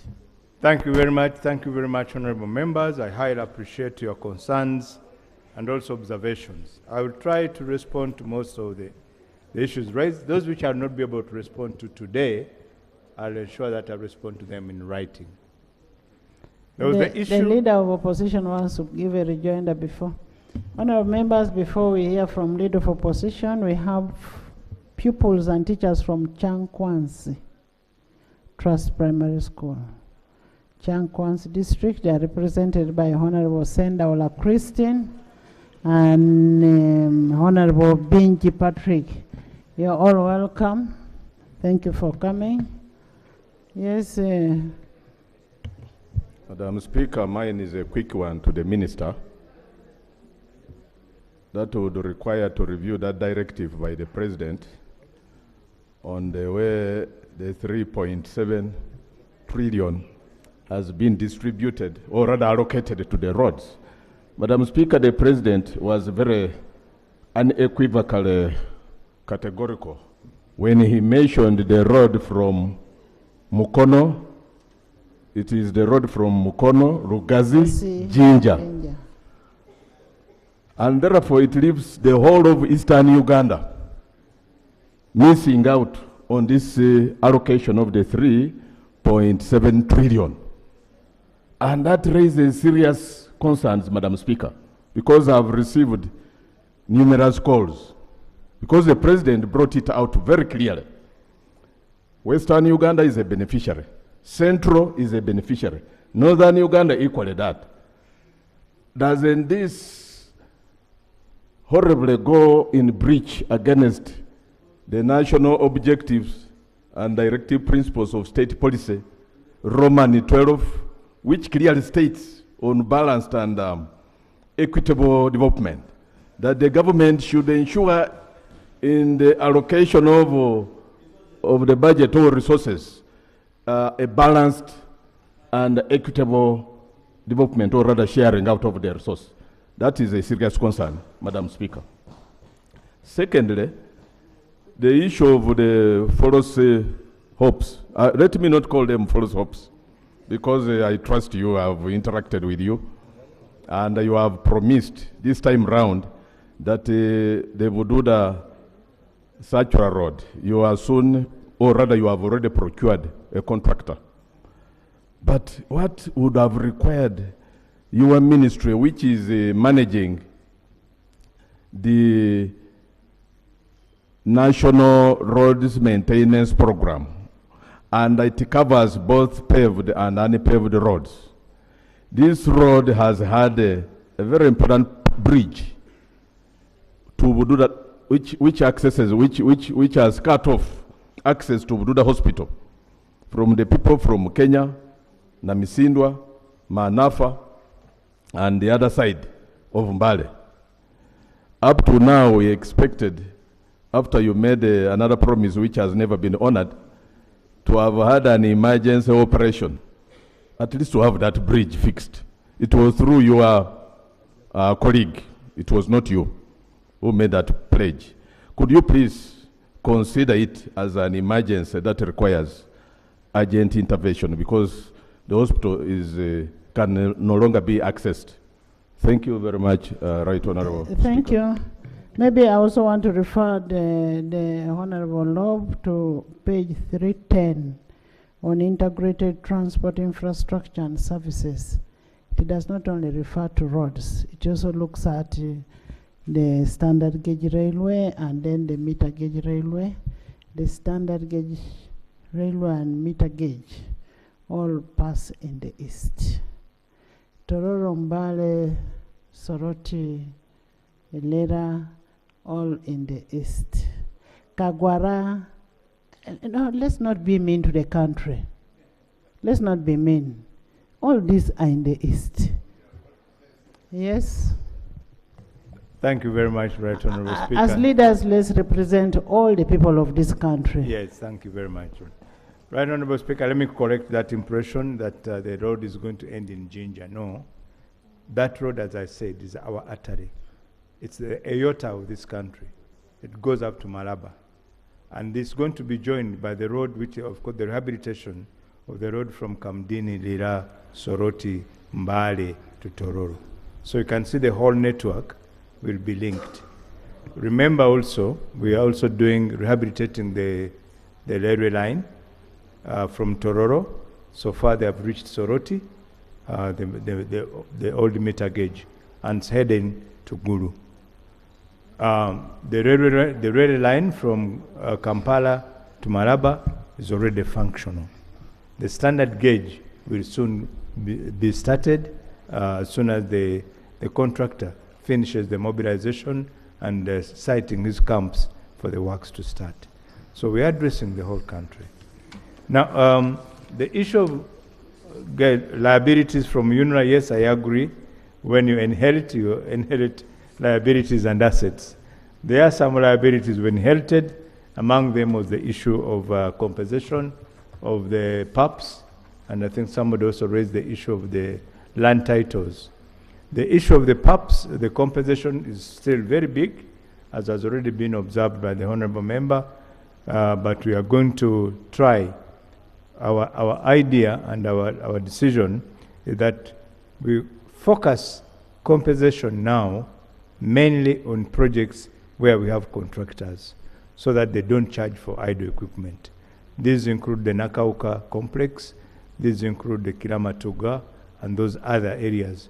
Renkunya patch, we already have contractors. So we are going to concentrate the compensation there so that we have the contractors being able to move.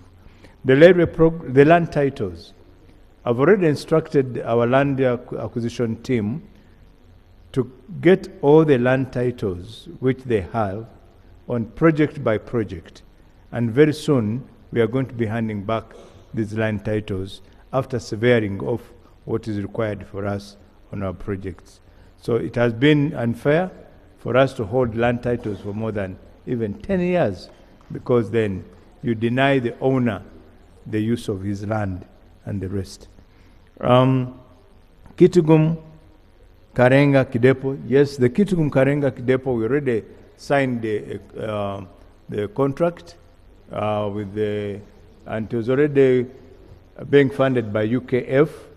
The only challenge which we had was the condition, the precondition, that we must confirm that we have 5% as government contribution. That has now been confirmed. It's in this year's budget. So the Kitugum, Orom, Karenga, Kidepo will start. The issue of the compensation for the PAPs, we also have the money in this year's budget once we start the releases. The first quarter was not so good, but we have been assured by finance that second quarter will be better. So hopefully we shall start compensating the people. Guru Lamo Kitugum, was it Guru Lamo? Guru Lamo? Which one is that one? Honorable Minister, this road runs from Gulo via Pateko to Lamour and goes to Pararo. Yes, Pararo. Okay. Yes, thank you. Now that one is going to be done when we are doing Atiak, Pararo, Parabek, Kitugum. So we shall do that Gulu to Patiko to Pararo to join. That road is under the refugee project by the World Bank. The World Bank wanted to check whether we are going to effectively do the Koboko Yumbe Moyo Road under the refugee project. And if we do that well, then they'll be able to fund this project. So this is what we are doing. I know that the Gulu Patiko Pararo is not even accessible, but I've instructed my Gulu team to have that road opened up. Yeah. Honorable Minister, just to give you information, that Atiak Road, I passed there one night. It is terribly terrible. You should start from there. Thank you. Atiak. Thank you. UPDF was using that road to go to South Sudan to deliver peace there. Yeah. The road is very bad. Very bad. That's the one I said that the Guru Atiak Nimule will be under reconstruction because it has deteriorated. Now that one I will also answer it with the road from Kitugum Parabek to Ngomoromo. Kitugum Parabek to Ngomoromo. That road to Ngomoromo, yes. That road is also under the refugee project. But because of the trade between Parabek, Kitugum and Ngomoromo and the South Sudan, we are trying to maintain it so far using our own resources. Moroto, Roktanyara, yes, Moroto, Roktanyara is about 85–90% ready. We are only left with a very small stretch to finish, but the compensation is lagging behind. And as I said, if we get the money in the budget, we shall go and compensate. Now, the stretch of Nanduget to Moroto, that stretch has actually, I'll tell you, it has been a disappointment because it failed before the time of the road, Nanduget to Moroto. But we have already got the team, the company, which is China Railway 3, doing Moroto Roktanyara. We have contracted them to tour and treat the Nanduget Moroto stretch, and we think that will be done. Moroto Rokirinyama on the border, that one is a Maram road. We should be able to do it using our own resources. The challenges, of course, as I said, is resources, but we know the roads. Masindi Guru portals, those were filled by our people. Masindi Biso, we owe the contractor, China Railway 7, we owe them 111 billion. It was in my report. So we need to pay that contractor, then he finishes the road. Koboko Yumbe Memorial Police, I've talked to the Minister of Internal Affairs. I think that will be addressed. Laropi Ferry and Laropi Bridge. Laropi Bridge, we have finished the design. It has been approved by an independent consultant, and the bank is willing to fund. So we are now in the final negotiations to fund the Laropi Bridge, and then we shall remove the ferry, and possibly we'll take it down to Obongi, where we have a challenge with the Obongi ferry. But talking about the ferries, we are actually in advanced stages to do detailed and comprehensive rehabilitation of the ferries. Most of them are not doing very well, but we are going to rehabilitate them. This will answer the Busi Ferry. Busi Ferry has been doing some work under the bridge of Pakwach, because Pakwach Bridge was being threatened by the floating island. So we had to take the Busi Bridge there. But I'm in talks with the Busi team. We are now finalizing the landing site, hopefully soon, and the ferry will come back. Katine Ochero, we had more or less moved to final stage. Then we got a whistleblower. And when a whistleblower comes in, the bank stops everything. The company which had been selected had issues. So the bank stopped the process. The bank advised that we re-advertise, and get new contractors. So that has been done. We are going to the selection process. However, the bank has a system that for every stage they must get an objection from their headquarters, and that has delayed somehow to get. But I think it's now on right course. So Katino Chero will soon be. So, it was this compensation where roads Nyakambu, Nyakavirizi, Nsika, with the Spat Kabohe.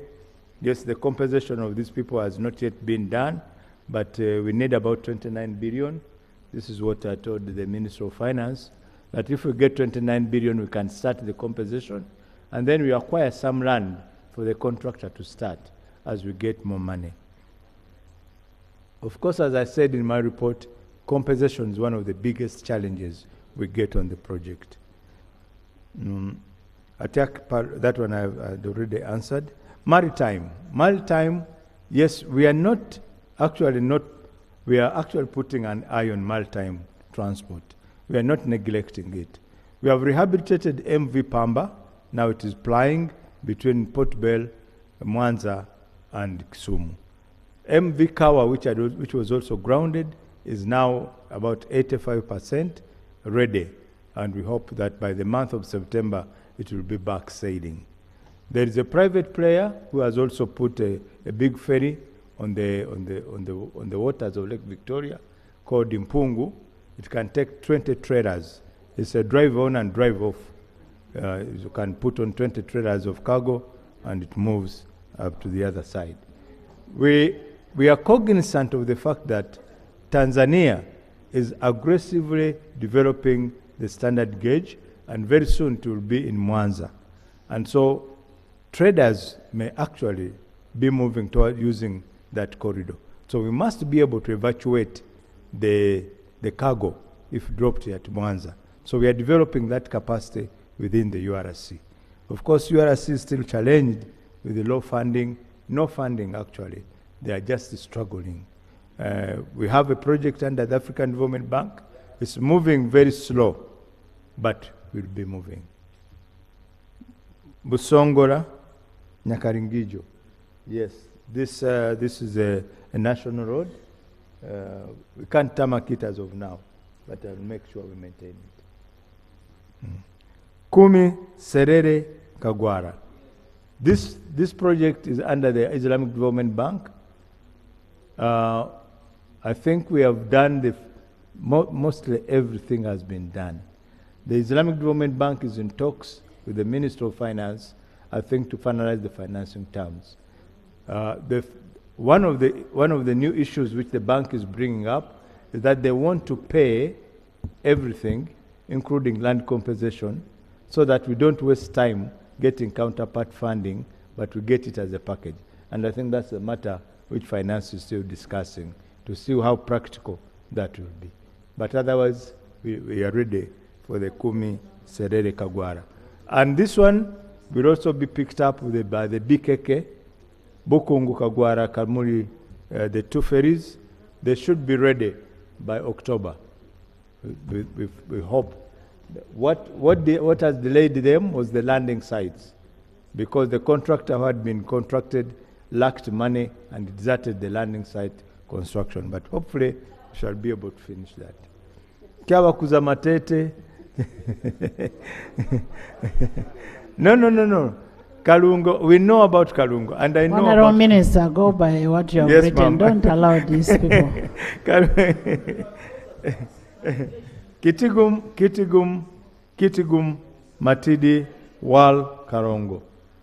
Wall. Yes, that road is a big challenge. And as it slopes down in Kalongo, the terrain is very challenging, and I know the district cannot manage. So we shall ensure that Kitgum Station addresses that issue of Kitgum Wal Karong. Pajule Pade Patong, under the project which we are doing now, Renkunye Apach Lira Puranga, on the section of Puranga Acholibu, we are going to have a loop of to Padel district through Pajule. So that will address the Pajule issue and some tarmac into Padel. Padel is just like Karungu. There's no tarmac in Padel. it's just like Karungu. The tarmac goes like this and goes, but we'll get there. Obongi Ferry is not in a very good state. True. We need to have a full rehabilitation of the Obongi Ferry, but hopefully when we start the construction of the Laropi Bridge, we shall relieve that more serviceable ferry and bring it downwards. Yes. Kochigoma, the bridge that was under Dr. Deep, that Dr. Deep is under Prime Minister's office. So I cannot respond on that. Kotido, Abim, Otuke, Lira. This is Lira, Otuke, Abim to Kotido. This is the road which is in NDP4. Through Achanpi. Well, we'll see whether we go through Achanpi or we first go to Kotido, to Abim, through Lira. But otherwise, we may, eventually, to go to Achanpi and then down into Soroti. Kotido Moroto Kabong, this project is a tourism project. Already the contractor, Kodrosi, who did the Entebbe Expressway, is in discussions with the Minister of Finance to pre-finance the project, all the way from Moroto, Kotido, Kabong, to Karenga, and up to Kidepo. What are the challenges of the station in Moyo? I don't think they have a lot of challenges. The challenges have been delay to enable them to work, but that one we are resolving. The station managers who are out there are very, very industrious. They want to work. So once we solve this issue of them being allowed to operate the accounts, I think you'll see a difference.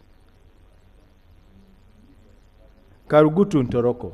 Karugutu Ntoroko, there is already a contractor, AFCON, who is supposed to do that road. It has taken a while because I think, again, of funding mechanism. But this is an oil road. It's package 4 of the oil road. It's going to be done soon because we are doing Dusalira and Konge now to Megere, to Sembabule. When we do that, AFCON will also come and do Karugutu Ntoroko. And so the maintenance of Fort Portal of Bundibujo is critical because that's the only route which the people of Bundibujo have. So we have also Kodrosi on that route to do maintenance, framework contract for maintenance up to Lamia. What are the adaptive engineering technologies which we are adopting to ensure that our roads survive the vagaries of nature? These are investigations these are things which we do most of the time.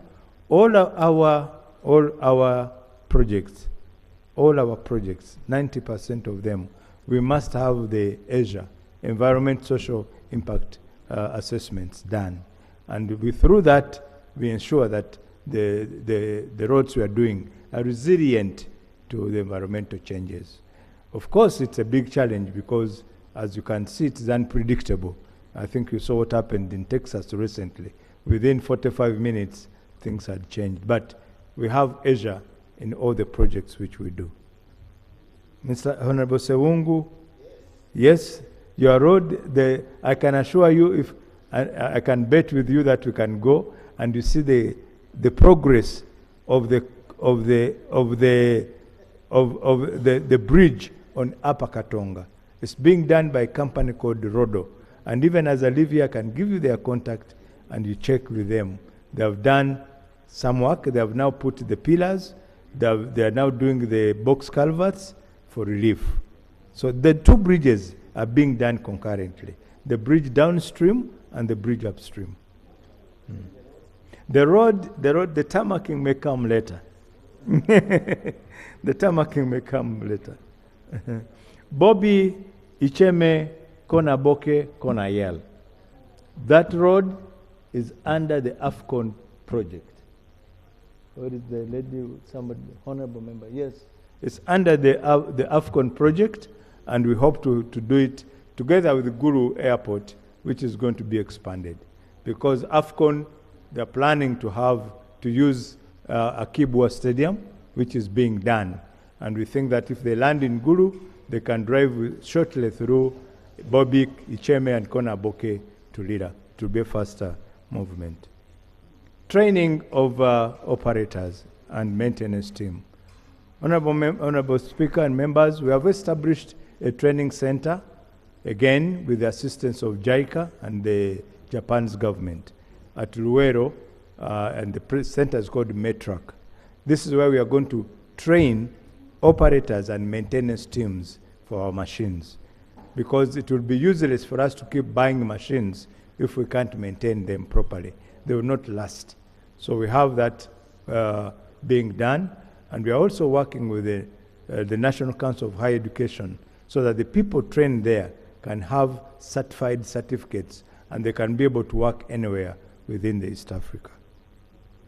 Kitugum Parabaik Ngomoromo, I talked about that. Iganga, Blopa, Luka, yes. The contractor who has now been identified for that road is Arab contractors. The one who did Tirinyi, Palisa, Kumi, and Kamonkoli. So it's going to be on site by the end of September.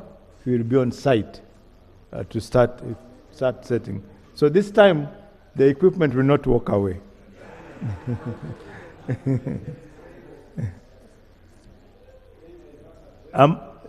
But the railway to Masaka, good thought. I think we'll think about, there are a number of things I've been thinking about how to link Masaka, including developing ports like Bukakata Port and Lambu Port. Yes. Yeah. And the bridge to Kalangala. Yes. I've not yet promised that, but it's something we are investigating. Yeah. Chegegwa, Hapuyo, Kakumiro. Yes. This is the road which is commonly known as the Liberation Road. It starts all the way from Kazo to Kabogole, Chegegwa, through Hapuyo to Kakumiro, up to Kisita. Yes, it has been earmarked for tarmacking, but I'm not sure whether we shall be able to do it in NDP 4. But we are going to maintain it as good, madam. Yeah. Rescue centers. Rescue centers, yes, we have established the rescue centers. Misonzi, we had a challenge because I think there was over flooding and we couldn't put and when we got the contractor didn't measure up, and so we stopped him. We are re-engaging a new contractor. We had another site at Mwena, but we couldn't also work at Mwena because of the raising of the lake. But the rescue centers are now functional.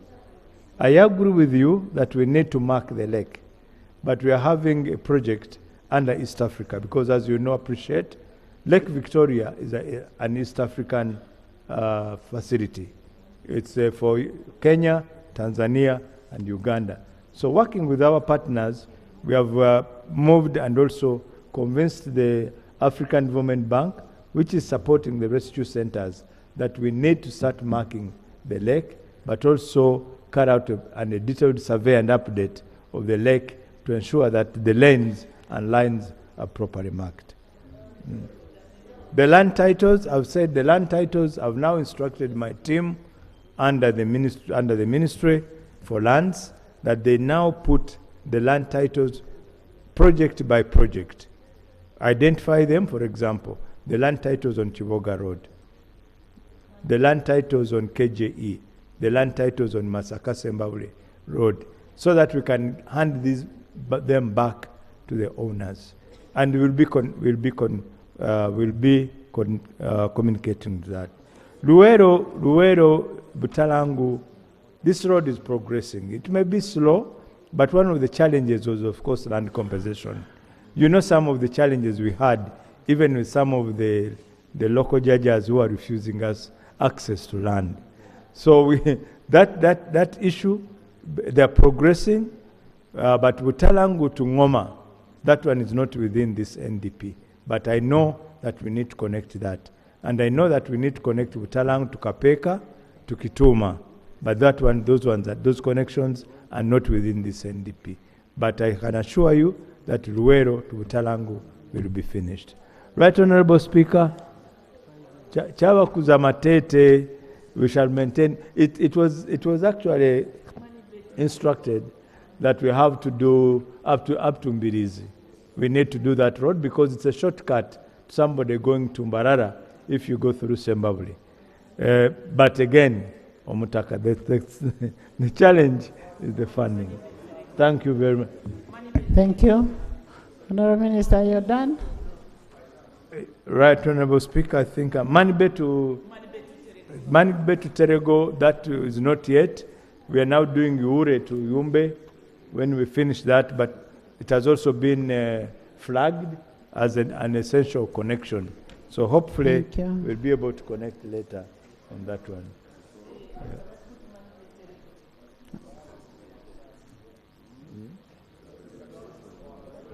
Honourable members, you've heard what the minister is right, saying. Honourable Speaker, I think I've covered quite enough of this. About the town roads in Buyinyi Town Council under Kapchorwa Swam, I'll double check. I don't know whether they were supposed to have been done, whether they were part of the project. I know the extra works was the 1 kilometer to the diocese headquarters. But Thank otherwise, you. as far as I'm concerned, Kapchora Swamp project is done. On the Thank you. markets, thank you. Thank you. Thank you. Ojok, what is it? Madam Speaker, we acknowledge that Moroto Road is in NDP 4, but then it is 4 years from now, and that bridge, or deck bridge, is a few rains away from being washed away. Our request is that there's maintenance of that road periodically. We're not saying that it's not in the plan, but it's too far away. Can the government maintain that road? That's our prayer. Honorable Minister, maintenance of Moroto Road, bridge. Honorable. Oh, okay. Gulu, Awel, Opit, Rachkoko, Patongut, Moroto, right? To Abim. That's the commonly known as the Moroto Road. I accept that it's not in a good state. It's not on plan yet for tarmacking, but we are going to maintain it as a good Maram Road. I make a commitment. Especially the bridge. Thank you, Honorable Minister. Members, you've heard what the Minister said. Our work is now to make a follow-up on all what the Minister said and ensure that most of these roads are worked on. Next. Item 6 on the order paper. Bill second reading. The Engineering Professionals Bill 2024. Honorable members, you recall on 11th March 2025, the bill came for the second reading. The motion for second reading was moved and debate ensued. Various issues arose, key of which was that the bill, among its others, seeks to regulate technology and engineers who are cadres of engineering profession. The interpretation clause of the bill groups graduate engineers together with the technicians who are usually non-graduates and defines all of them as engineering professions. The House noted that while the graduate engineers are regulated under Registration of Engineers Act, technicians and those in technology are regulated under the Technical and Vocational Education and Training Act 2025. This will inevitably create a conflict in regulation.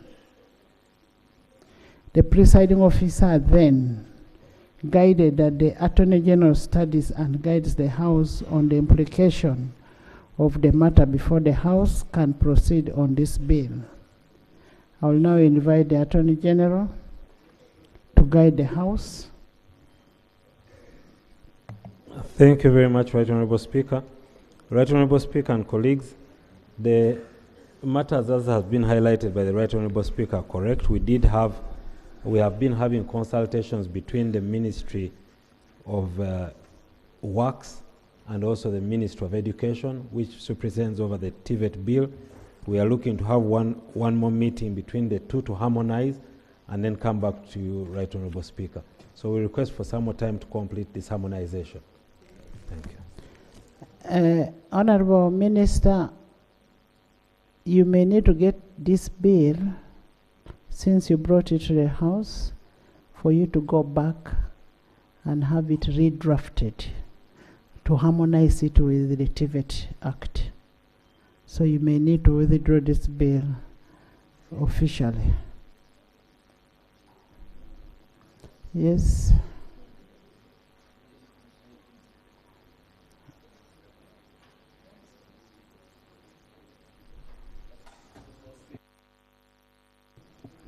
Yes, Honorable Suman. Right Honourable Speaker. We'll wait for the harmonization first before you withdraw, where we find that it requires, or if you can, we can drop the other clauses, then that will be okay. So how much time will we give you? How much? Excuse me. How much time do Right, we Honorable need? Speaker, we request for about 2-3 weeks because we have the meeting next week. We have the meeting next week for at the political level. Then we can give it the technical people. So if you give us 2-3 weeks, we'll finish the harmonization. Okay, we'll give you 3 weeks. We'll give you 3 weeks to that. Yes. Item 5 on the order paper. Motion for adoption of the report of the Committee on Government Assurance and Implementation on the status of implementation of the assurance to upgrade, rehabilitate, construct, and equip health facilities in local governments, install CT scans, oxygen plants, and ICU equipment in all regional referral hospitals. Honourable members, this issue was on the order paper yesterday and the Minister of Health was not in. Do we have the Minister of Health here?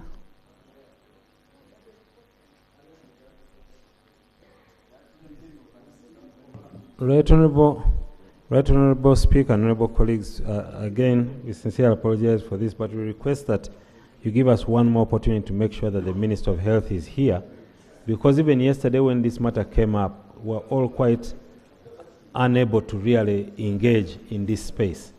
So if we request that we will ensure that someone from Ministry of Health is here tomorrow.